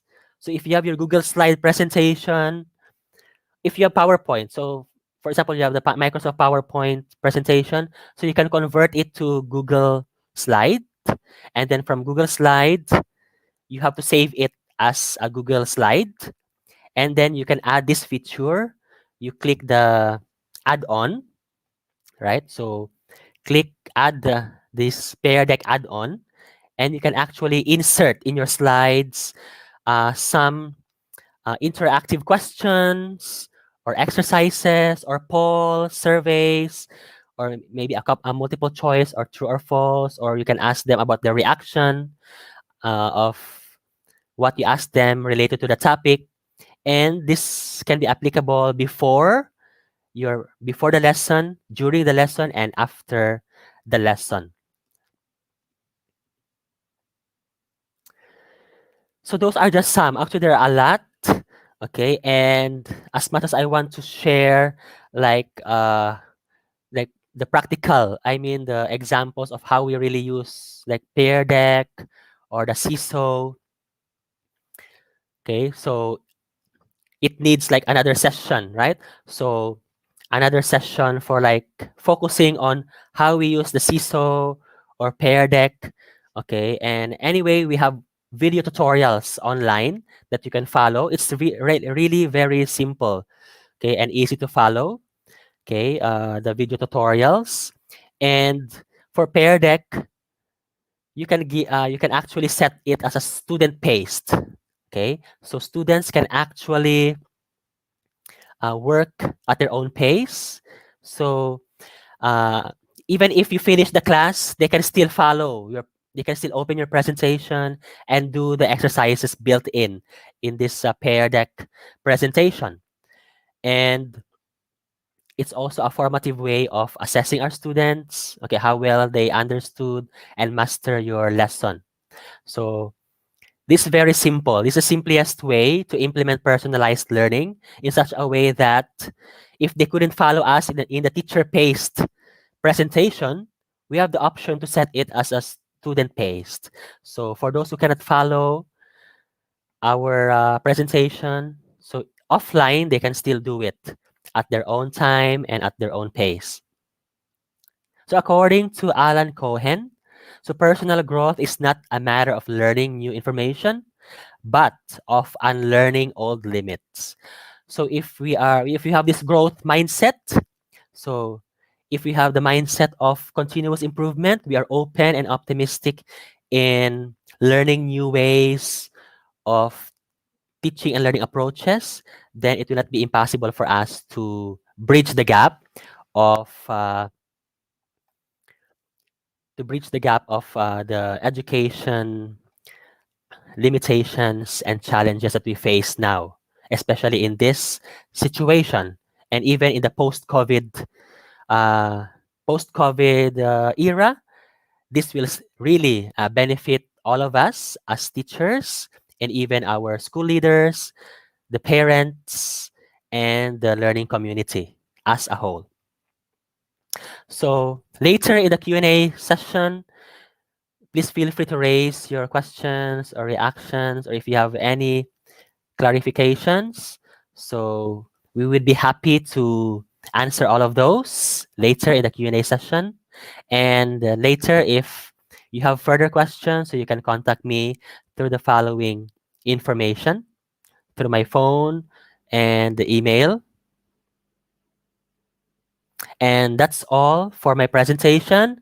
So I hope that you gained, if not a lot, maybe something. You gained something from the presentation, and I hope that we'll try our best to make or customize our learning approach into a more personalized way, so that the individual level abilities, needs, and interests of our students will be addressed accordingly and in a timely manner.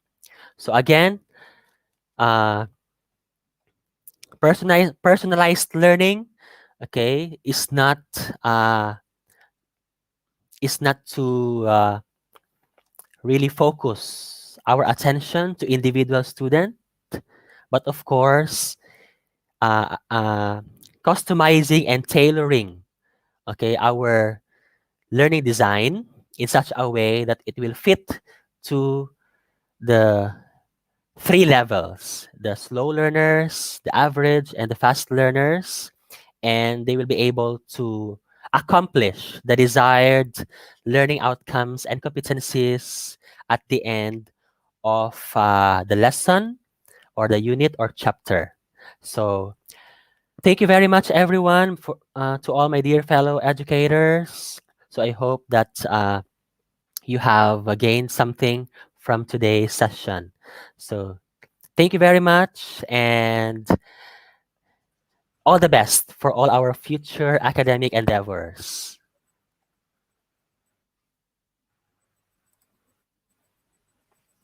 Another wonderful presentation, sir. Thank you so much. And to our lovely participants, they said the two presenters, they successfully presented their the topic that have assigned to them, that had assigned to them. So thank you so much, Dr. Mark Anthony Paalisbo, for your wonderful presentation tonight. And just like what you have mentioned, personalized learning is very important. No students learns the same way or at the same pace.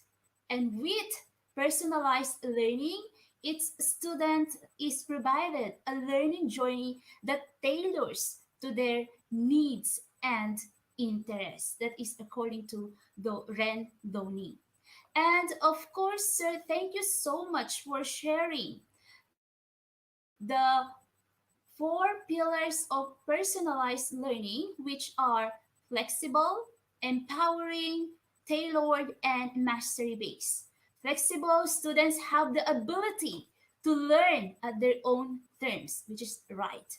And empowering, students have the freedom to make a choices and be active in the learning process. Tailored, students' personal needs are matched with specific content and instruction to customize learning. And of course, the mastery base, students are evaluated on proficiency in key subject areas. And you also presented about the key characteristic and benefits of personalized approach. You have mentioned that students learn at their own pace, right? And it teaches teamwork and collaboration. It uses educators' time more efficiently, and of course, personalized approach is boost academic achievement. So again, sir, thank you so much for your wonderful presentation tonight. Thank you so much. Thank you. My Thank you very much, Miss sir, Rahamina. And it's my sorry. Yeah, thank you very okay. much, It's Miss my whole. Rahamina. And thank you for the opportunity to share my knowledge about the topic. Okay, so our lovely participants, please let us thank Dr. Mark Anthony Paalisbo from Thailand. Okay. So now let us move on to the quiz competition.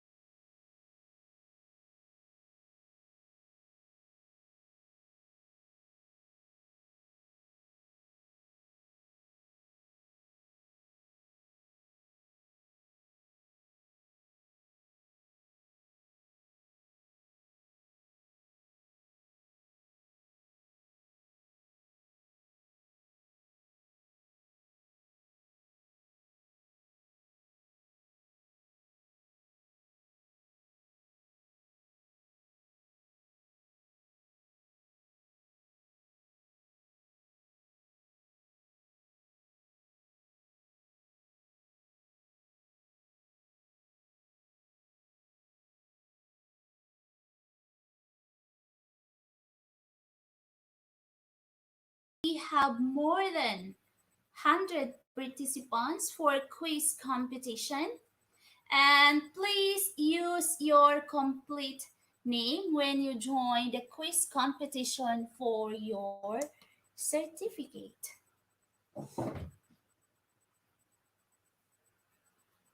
Okay, and the code of tonight's webinar is, or tonight's quiz competition is IGP quiz. And also, this code is available in the comment box.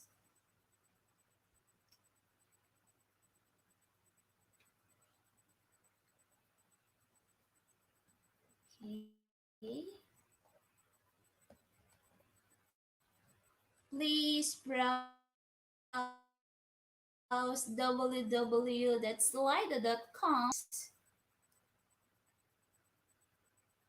Okay.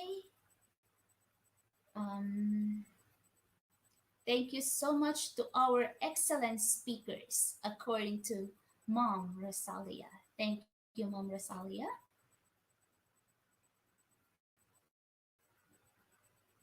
Okay, thank you very much, IGP, for the free opportunity. You are welcome, Sir Nasser. Oh, we have more than 180 participants. Wonderful.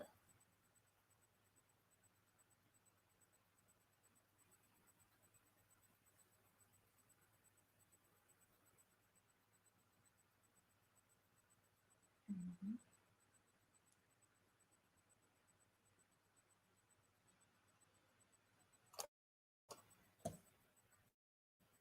Okay, so let's start the quiz. Question number one: the society will live And blank. A is fast paced and creative. B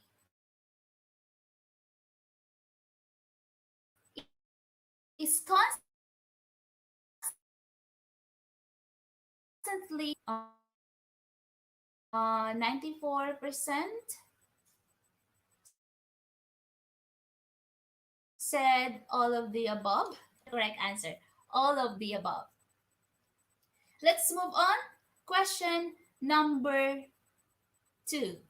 University education has become trendy. Is it true or false?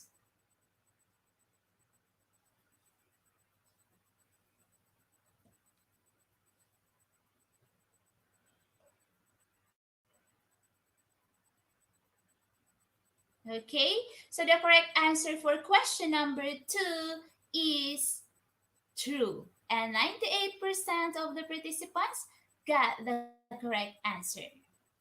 Question number 3. Are there benefits in getting involved with STEM? Is it yes or no?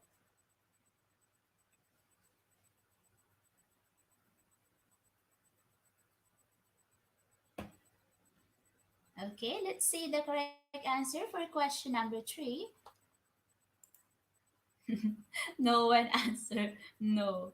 And all of you got the correct answer. Congratulations.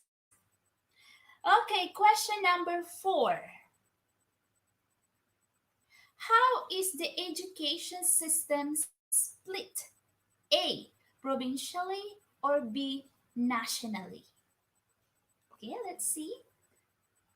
What is your answer for question number 4?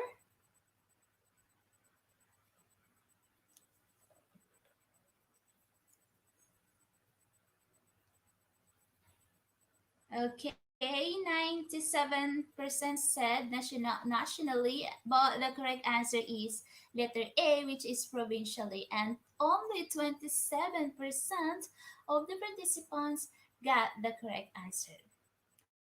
Okay, let's move on. Question number 5. Education helps you to keep up with trends. Is it true or false?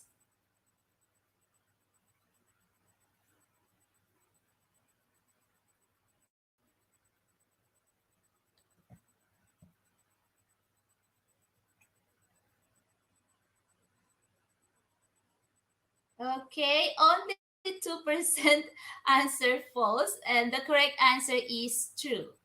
Okay, congratulations.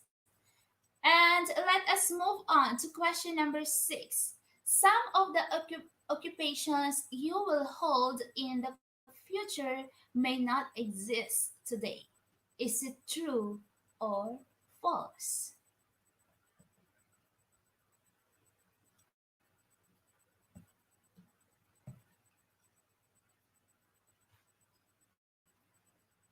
Okay, so the correct answer for question number 6 is true. Okay, and 70% of the participants got the correct answer. Okay, let's move on to question number 7. Face to face education is more effective than online education. Is it true or false?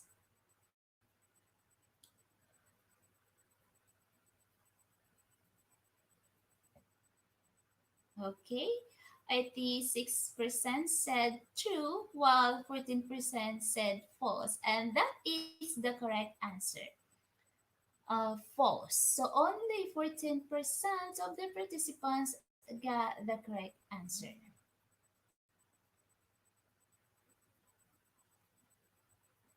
Okay, let's move on to question number 8.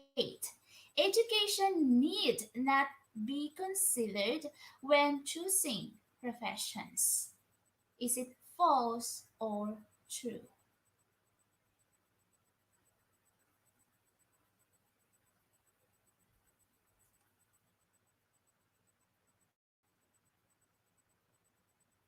Okay, so the correct answer for question number 8 is false. And 71% of the participants got the correct answer.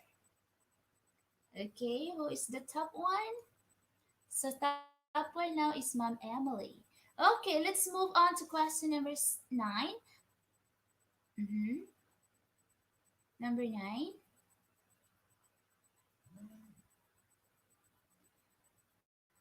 This level has technology, education, and works primarily with information processing. A. Secondary, or B. Quaternary.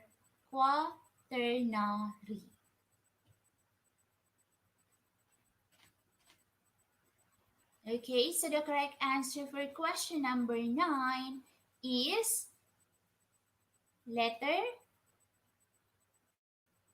B. And only 18% of the participants got the correct answer. Okay, so let's move on to the last question. Mom Emily is still the top one. Question number 10. What is the lowest level of education required for this career? A. University degree. B. College degree. C. Preschool. Or D. Secondary school.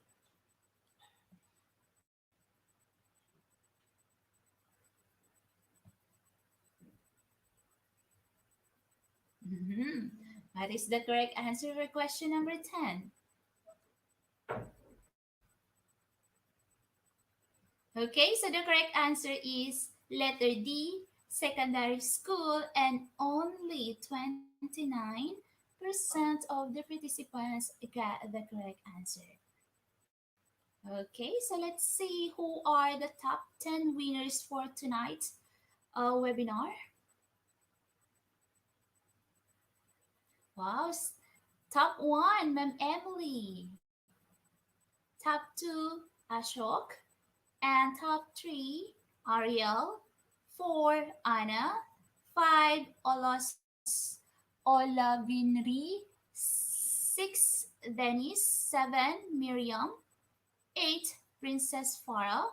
9, Paul. And 10, Kabia Risi. And congratulations to all of you. Congratulations. But only 10 participants won the quiz competition tonight. So you can try tomorrow. Okay. So once again, congratulations to all of you, especially to the top 10 winners for tonight quiz competition.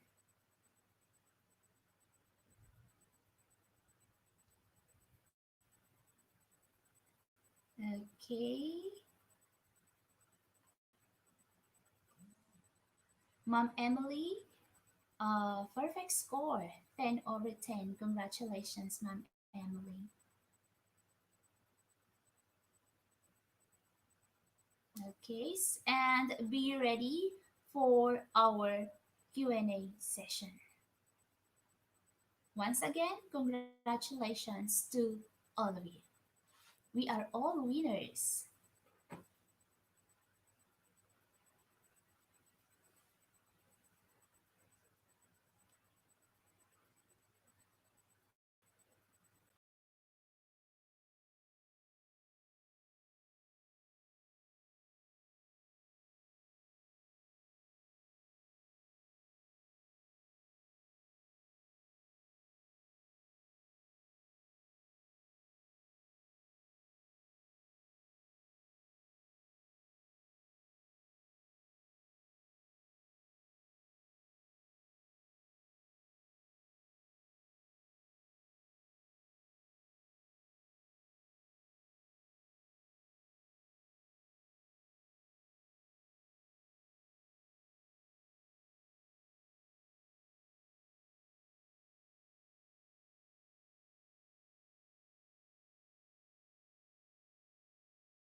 Hello, Dr. Teresita and Dr. Mark. Okay. Hello. Hello. Wow. Okay, so are you ready for the Q&A portion? Yes, yes, we are. Oh. We should be. Okay. We should be. We should be. Or We else. should be ready. All Yes, right. yes. Okay, so to our lovely participants, please don't forget to address the name of the speaker that you want to answer your question. Okay, so again, thank you so much, Dr. Teresita and Dr. Mark, for your wonderful presentations tonight.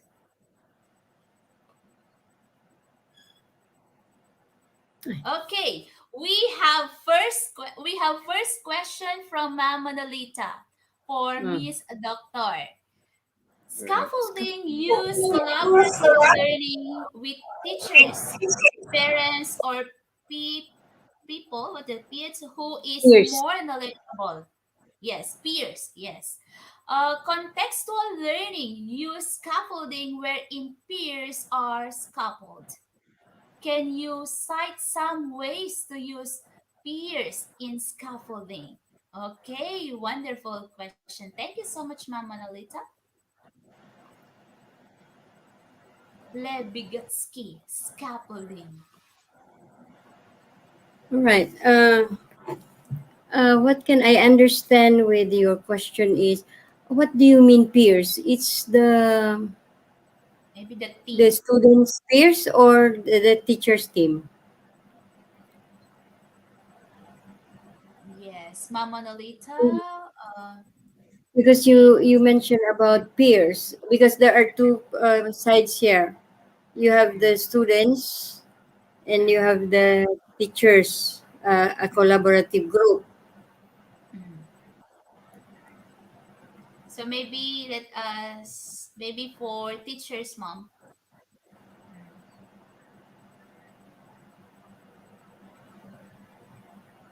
Okay, so let us start.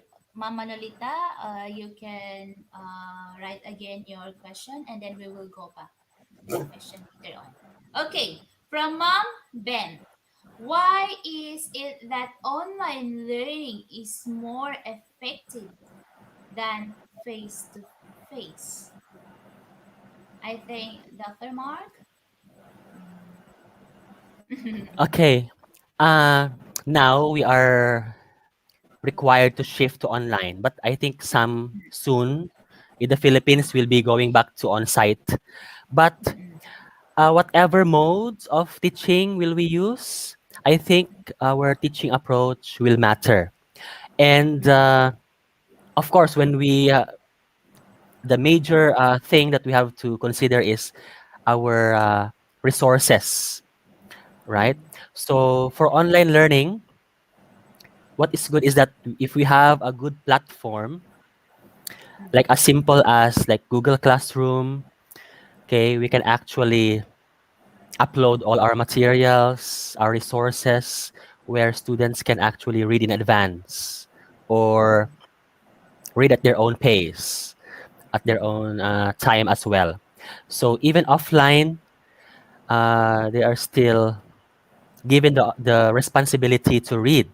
So if we have complete materials uploaded in the Google Classroom, so I think students will learn effectively. Okay, and if the teachers will give feedback about the students' work, okay, in a timely manner, I think it will improve academic achievement, especially if for formative assessment. So that's our venue to really gauge the learning ability of our students. So it's not just about factual or lower order thinking skills, but through higher order thinking skills and practical or application based questions. So we will be able to gauge learning in online. Mm. Uh, we cannot say that it's more effective, okay? But through online learning, this will also benefit our students, and not just for, I mean, it will also save their time because they don't need to travel, right? So I think that's an advantage, okay, for students to learn, for students to learn at their own comfort, at the comfort of their homes. So I think when we try to fit our teaching strategy to our lesson, and we try to align everything, like from the objectives to our activities, our assessment, online learning or even face-to-face learning, it's actually the same. It's just a matter of we just changed the learning environment. So it still depends on the our art or our pedagogy. Yes, yes. Okay, so thank you so much, sir. Mom, doctors, do you want to add Yes. more? Okay, Who is question online learning is more is more effective effective. than face to face? Mm-hmm. Is it proven that online learning is more effective than face to face? That's a question that I will throw back. Yes, and also Yeah. our participant said, yeah, it's not really stated that online is more Yeah. effective than face to face. Yeah, And it actually, cannot you be. also have Yes. point. Mm, Yes, Yes. yes. So there has been debate, like in the researches Mm-mm. conducted, there is still a continuous debate about this. So nothing okay. proven about Online the level of learning. effectiveness. Mm-mm. Yes, yes, that's true. Thank you so much, Dr. Mark and Dr. Tess. And okay, question You from go back. The previous What's one. the previous one? I want to because she mentioned about peers. So Okay. So, you have groupings. You have groups of students, right? And if mm, you look at it, you are asking me if how peers can be used as a scaffolding. scaffolding. Okay, Mm-hmm. actually, all our learners, the scaffolding should be the process that the teacher should introduce to the students so that they can reach the learning goal. It's not the peer that will be the scaffolding. All of them are learners. So Mm-mm. the teacher will be the one to build the scaffold to help them reach their goal. That's why you have to model first and then give Mm-mm. them the information that they need to do the activity so that they can reach the intended goal. So the peers, all of them, if you are talking of the peers in the students, all of them will work together. Okay, they will be the one to design how they will do the activity so that they can derive a conclusion. Okay, Mm-mm. it's not really them. The peer himself will be the one doing the scaffolding. It's the teacher Mm-mm. who will lead them to Yes. go up the ladder to reach the goal or the objective. Yes. So they help The one guidance. another. Mm. Mm. Yes, yes. The guidance I think brings the that's how I teacher. will. That's how I will understand that. Because when you Mm. say scaffolding, it's the teacher who will be ready for that to let Mm. students do the Mm. process. Because if it's not clear, the students will not be able to reach the ultimate goal. Yes. That's why every time they do the activity, you have to model first. And then Mm. you assign them another which is similar to the model that you have shown. Yes, yes, that's true, mom. You have to, the teacher should guide the students first. Yes, and then after that, the students can do it by themselves. Okay, thank you so much, mom, Dr. Teresita. Okay, question from Mom Sir Mom Jean. How can we apply it here in the Philippines where our students have no gadgets to use? I am a public school teacher for Sir Mark. Question. Yeah. Okay, thank you so much, Mom Jean. Mm. Yeah, thank you, Ma'am Jing. Yeah, I can relate to that because I have been there for 6 years, and of course, like what I presented a while back. So I presented some on-site, like even without gadgets, personalized learning is still possible to be implemented. So, like for example, the we can actually design worksheets. Now there are a lot of sites where we can actually download free digital worksheets that will uh, customize personalized learning. So we have the choice boards, we have the learning menus, you have the tic-tac-toe, if you're familiar with the tic-tac-toe. So you have like 9 tasks. So in your worksheet, you have 9 tasks in your specific lesson. So please bear in mind that you have your main objective in your lesson. Okay. And you try to develop 9 tasks. Okay. That will actually lead you or lead the students to achieve that particular objective. So through this worksheet, uh, they will choose. They have the freedom to choose the task that they are more comfortable of to do, and not easy, but maybe it's fitted to their individual need or their level. So they just have to choose three. So as long as they will complete 3 tasks, that's why tic-tac-toe. So they have to complete either vertical or horizontal or diagonal. So with that, I think personalized learning is also implemented. So there are a lot of free sites. Okay, there are a lot of sites that provide free resources for like using choice boards, menus, tic-tac-toe, or even we have also the KWL chart, okay, and even our writing task, okay. So we can try to develop worksheets that will fit to our lesson, and also will address individual need or ability. Okay. I hope I Thank answered your question, ma'am. Yes, very clear, sir. Thank you so much. Thank you so much, sir. And we hope, Mom Jean, that Dr. Mark answered your question well. Okay, thank you. So let's move on to another question. Okay, to both It's speakers, the same. how does online learning become more effective than face-to-face learning? Okay, I think, sir, the speakers already answered it. Already answered it, right? Actually, not yet proven that online Online. learning is more effective than face to face.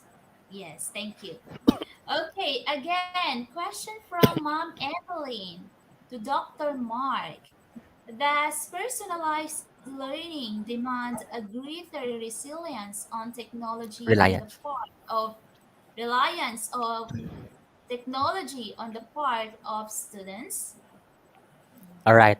So yeah, thank you, Ma'am Emeline Joy. So we cannot say that personalized learning demands a greater reliance. So like what I said during the presentation, so technology will just support uh, the delivery of the content and of course personalized learning.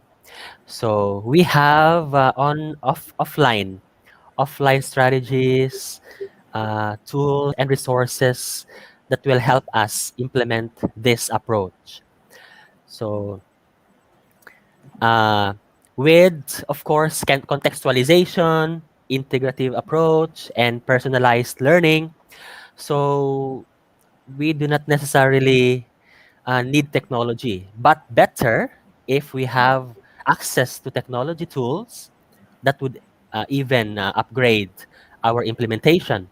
But if we do not have available resources, then we cannot do uh, something like innovative, but innovation, okay, doesn't rely only on technology. So we can maximize the use of our resources, like our worksheets, our learning stations. So we try to develop learning stations in our classroom. So for learning stations, that will also promote personalized learning. Okay, and even like we have also that six thinking hats. So for six thinking hats, it's actually uh, it will address personalized learning in such a way that you give them role. Like for example, like in social studies, okay? So they will play specific roles, like the six roles. So the student will actually choose which role he or she will play, and then with that they will be able to uh, uh, share their ideas, okay, and of course provide uh, meaningful meaningful ideas and the responses with regard to the topic that you have raised. So we have a lot. So uh, we'll be sending to you because I have seen there that are requesting for the links or website for the online and offline strategies in teaching. So maybe I'll send to IGP and IGP will be sharing it on the resources, right? For the resources in this webinar. So Yes. not not really that we rely on technology, but it would be better if we If we have have the access to integration technology. of technology. Yes, it's better if Yes. there is an integration of technology. Okay, thank you so Yeah. much. Oh, Ma'am Monolita. Okay, for Mama Dr. Nolita. Mark again. What can you say about the education in the Philippines as far as the classroom challenges encountered by teachers? How can teachers overcome the challenges? Thank you so much, Mama Wow. Nolita. Yeah, thank you, Mama Nolita, for that Mr. Universe question. Okay. Okay. Okay. So, yeah, education in the Philippines, we are still in this stage of trying to trying to leverage and upgrade our uh, our education system. And now with the K to 12, it's good that we are now implementing K to 12 so that we are at par with the global standards. Okay? Uh, we can compete locally and globally. So since our education system is now aligned with other countries, so I think that's the first step. Okay, that's the first step towards paradigm shift. So I think it's high time now to do the paradigm shift. Like, of course, we cannot do away with traditional way of teaching. They are still helpful, but uh, with the challenges encountered by teachers in the classroom, we have like the student-teacher ratio, right? The class size, and I think limited access to technology. I think for teachers to overcome these challenges, I think it needs a growth mindset, like what I said a while back. So we have to try to be open and optimistic to possibilities. We have to maximize our resources. We try to be innovative, even without technology. We don't need technology to be innovative. So we have to maximize the available resources. We have to be resourceful. Okay. And if we will be resourceful, okay, and we try to fit our teaching strategy, our activities and resources to the individual needs and abilities of our students, then surely we'll achieve the desired learning outcome. So, so it needs for us to be be open to new ideas, okay, open to interventions. Okay, as that ed teachers, I know we are, of course, we are persistent. Okay, and we are resourceful.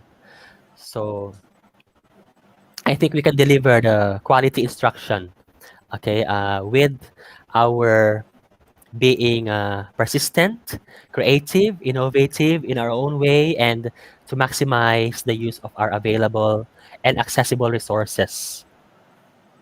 Thank you. Yes. Okay, thank you so much. And ag- again, question from Mom Carol. To Sir Mark again. What strategy can we practice in order to lessen digital divide on learners who have limited resources?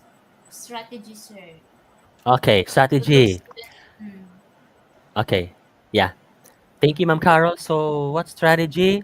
So, of course, we have different ways to incorporate differentiated instruction. So for differentiated instruction, we have, of course, we have those students who are good at technology. Of course, those who do not have access to technology, then of course they couldn't relate to that, or they couldn't manipulate technological apps and resources. So for differentiated learning, it will actually address individual, okay, needs and multiple intelligences as well. So we try to tailor and customize our activities, okay, in such a way that it will cater to to the digital divide. So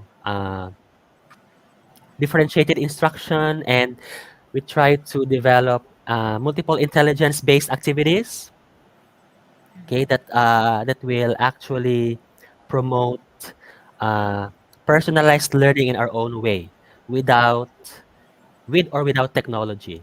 So I think uh, with differentiated instruction, okay, and knowing the learning styles, okay, we try to design activities that will address the multiple intelligences and learning styles of our students, so that will bridge the gap of what we call digital divide. And finally, of course, we try to I mean, to reflect about our objectives. Okay, it is very important about determining our learning outcomes. So, with or without technology, if we try to fit our curriculum, instruction, and assessment. So, with or without technology, if we have achieved the desired learning outcomes and competencies prescribed by our curricula, then I think we are good to go, and uh, that's a good that's a good intervention that we can do as teachers. Thank you. Okay, thank you so much. And to our dear participants, we really want to answer your questions, but I think you can message them privately. We have to proceed now because the time is already 9:47, and in the Philippines 10:47, and Yeah. other countries. Okay, so we have to proceed now to the announcement. And thank you so much, Dr. Mark and Dr. Teresita, for your amazing presentation tonight. Thank you so much. Okay. Everybody, please let us thank again Dr. Teresita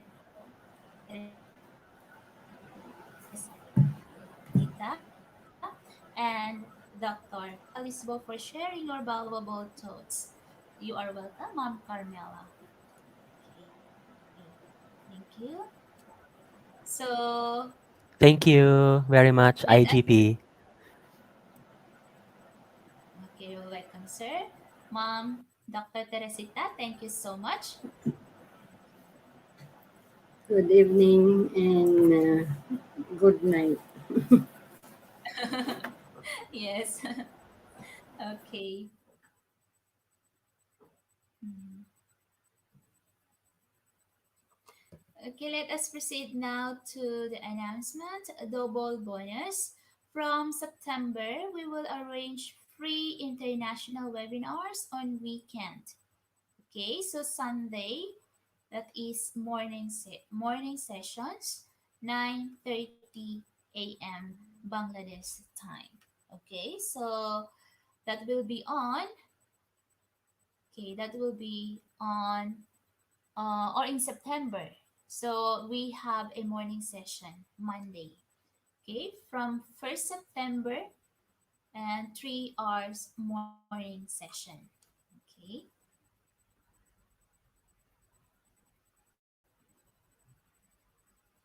Okay, triple bonus. Hopefully from October we will start a webinar series.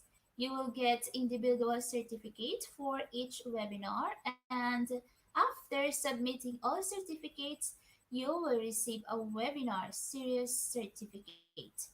5-part or 10-part series now loading, and highly focused teaching strategies, research, assessment, tools and techniques, professional development, and communication skills. You are all welcome, our lovely students, our lovely participants, rather.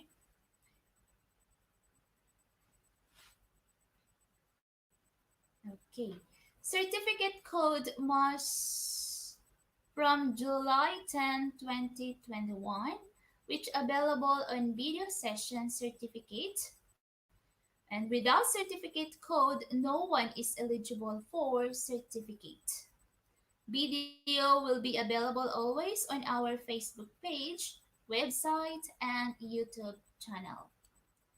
We want to learn. Anyone can join us on live sessions or later recorded sessions. We don't have any restrictions for learning. Our only focus is learning anything you want, but learning is must. The beautiful thing about learning is nobody can take it away from you. That is according to BB King, and that's true.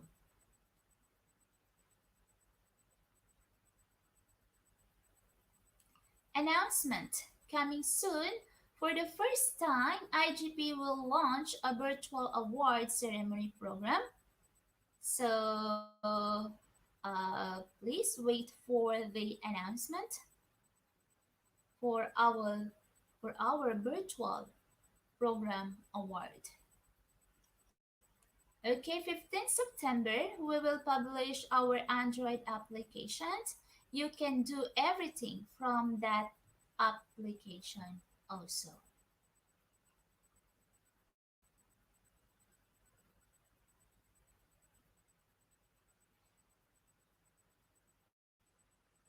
We will launch quiz competition tab with more than 200 quiz on our website with certificates for all. Anyone can join at any time. Wow, wonderful announcement that will be on 15th September. And from August 7, you will get class material in every webinar description box on our website. Okay, just follow the red arrow, YouTube program link, and webinar material as you can see on your screen. So, are you interested in 1 year international diploma program certificate for free? And IGP will going to provide an international diploma certificate for free. Announcement, which is an offer from IGP on the occasion of the anniversary of IGP. This is for our all participants. For an international diploma certificate, every government has some rules, like you have to must learn 250 hours. That's why we decided to collect our certificates from which can ensure that you are capable of international diploma certificate. We now that we know that okay. So all the certificates link are now available on our Facebook, pin post or tab post.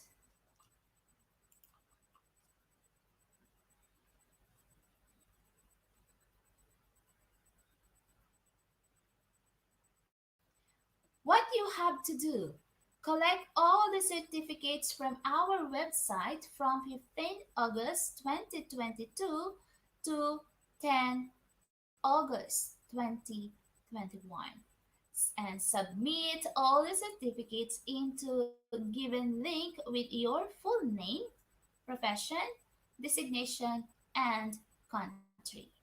And our last date of submission will be on August 30, 2021, not August 20. So you still have time to collect your e-certificate. And submission link, as you can see on your screen, please follow. Are you looking for an opportunity to work with IGP? So we are looking for some volunteers. We are looking for IGP Global volunteers like hosts. Okay, position 15 left 7. Okay, so please contact us directly, Facebook page, inbox, or the number you can see on your screen.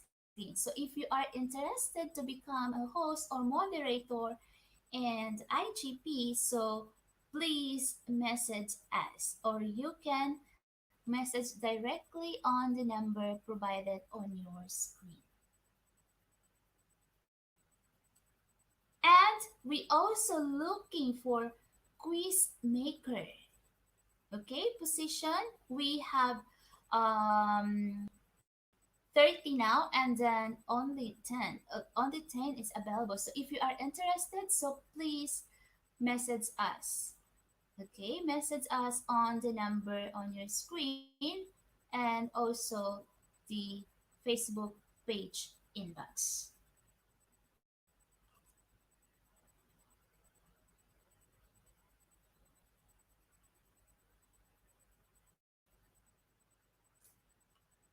Okay, we have special surprise for all of you. September 5. Okay, September 5, please attend this day because we have a surprise for all of you. Okay, so certification process, step by step.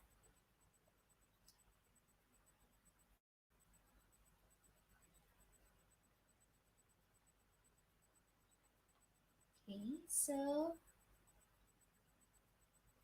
today's program name: Significant and Dynamic Trends in Education.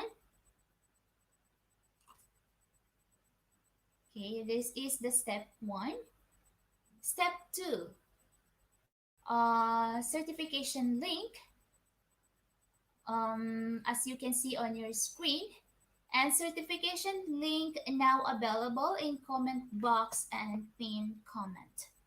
Certification link will be available always in this program, post, Facebook page, Facebook group, and YouTube description. Certification process: you can claim your certificates in two ways. Okay, first, one way: direct link from comment box, pin comment, and post description. If you are not able to click this link, please directly browse www.eduigp.com for all the informations together. Find today's program, then the process or the same.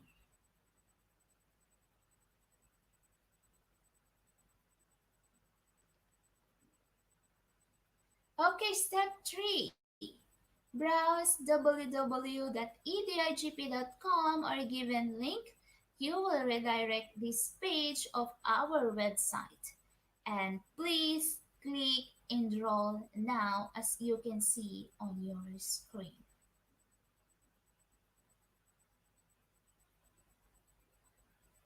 Okay, then if you are new, please create your account. And if you have an account, then log in directly. After that, find the seminar title and get enrolled. As you can see on your screen on the right side, please create an account. And our code for tonight's webinar is IGP1212. So I repeat, our code for tonight's webinar is IGP1212. Okay, so without code, no one is eligible for certificates. With code, you can claim your certificates anytime. So again, our code for today's webinar is IGP1212. Okay, you can take a picture and you can download your e-certificate during your convenient time.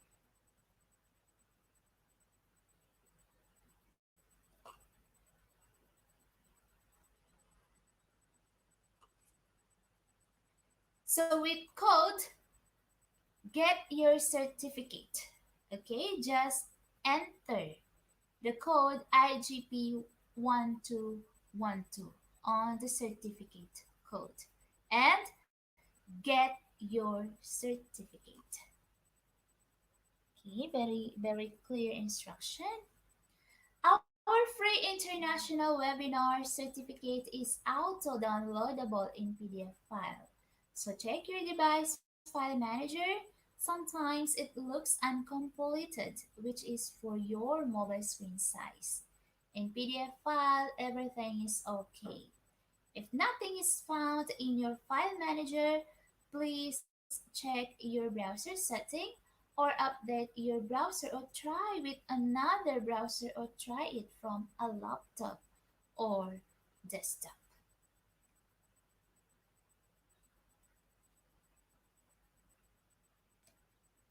And this is the example of our certificate of participation. Okay, so step 6 and step 7, certification verification, and our certificate is verified or accredited by ISO. Okay, so you can join our all live programs from Facebook page, Facebook group, YouTube channel, and website. If anyone miss any program due to some unavoidable issues, still you can attend previous webinar with your verified certificate. So please don't panic. Dear participants, if any problem raised to claim your certificate or any other issues, please don't be hesitant to contact us. With code, you can claim your certificates anytime.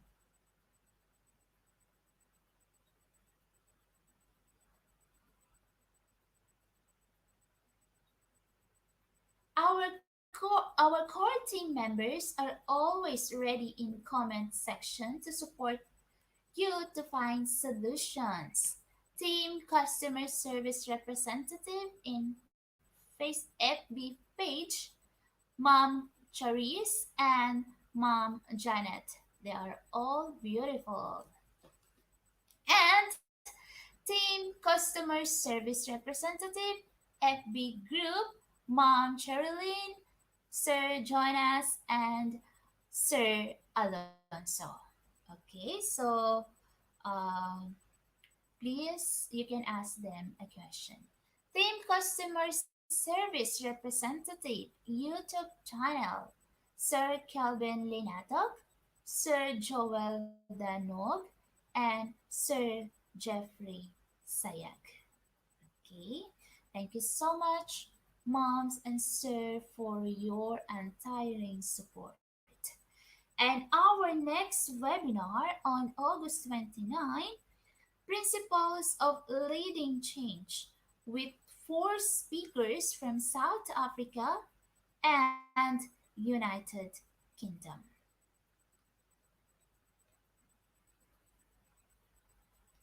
Okay, August 30, our topic, meeting the challenges of the new normal in school education, with two speakers all the way from the Philippines.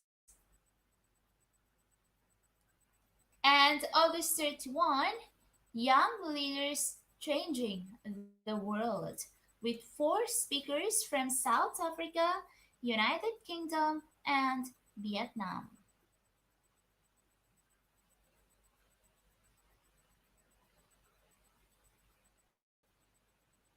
September 1, Redefining Education, with two speakers all the way from India.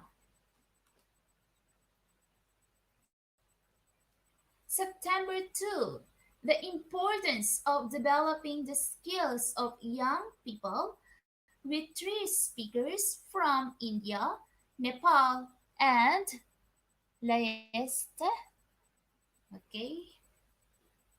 And September 3, importance of curricular activities in teaching and learning process, with three speakers from India and from Sri Lanka.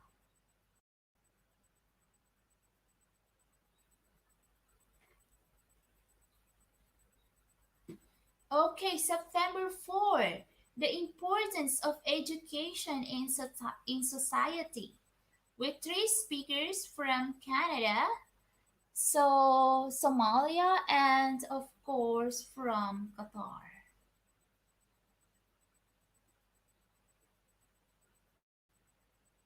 And September 5, Educators, Time and Performance Management, with two speakers from Oman and India. And please take note that this is a morning session.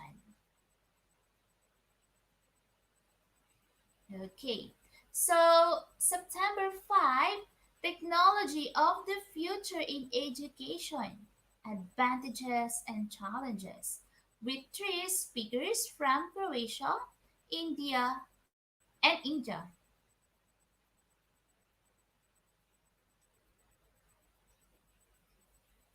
Okay, September 6, Social Empowerment Through Education and Entrepreneurship, with three speakers from United States, India, and Nepal.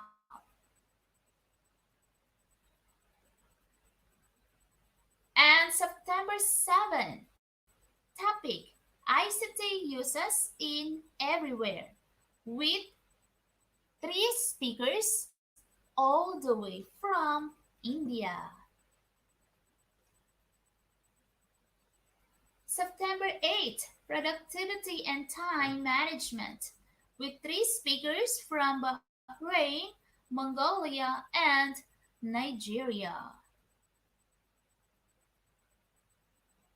Okay.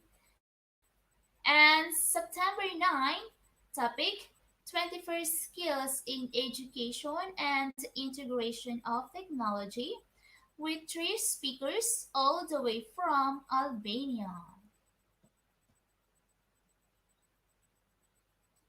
And September 10, topic Importance of Information and Technology, with three speakers from Australia, Ghana, and of course from Croatia.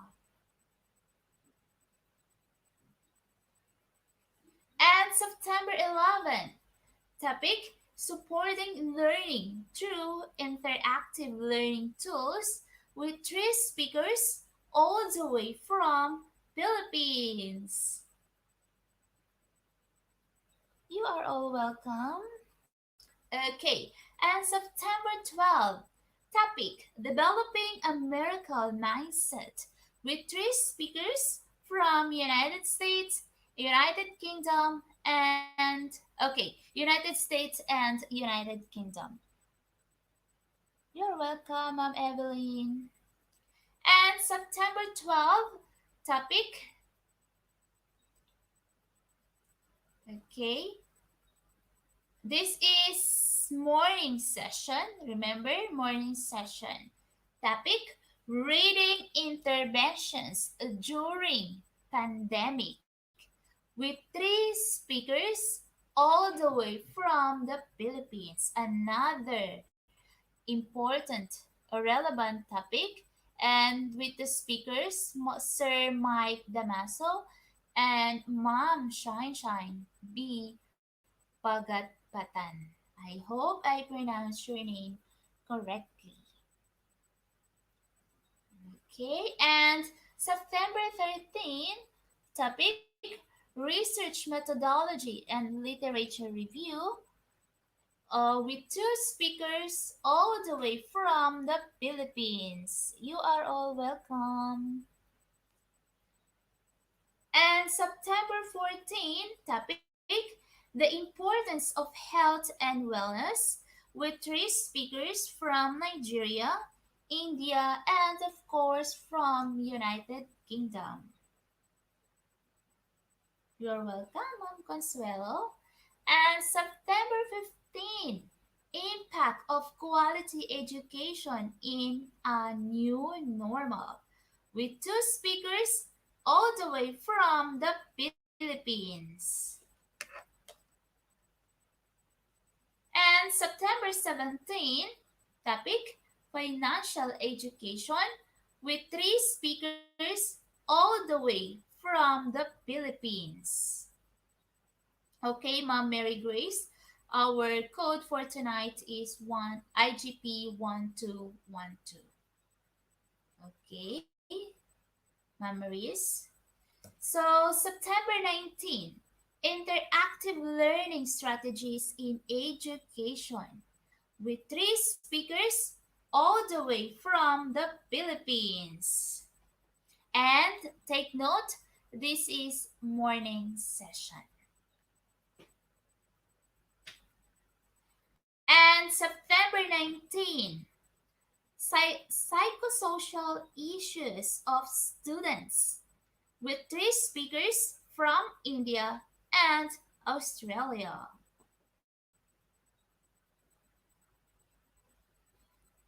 Okay, thank you so much, Ma'am Marisa Gumabong, for your help. Thank you so much.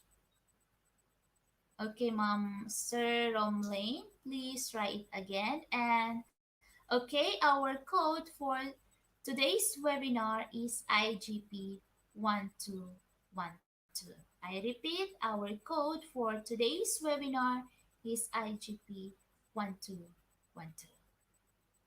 I hope you learn for tonight's webinar or today's webinar. Thank you so much for your time and see you all tomorrow for another relevant topic. Okay. Once again, thank you so much and have a good night to all of you. Thank you.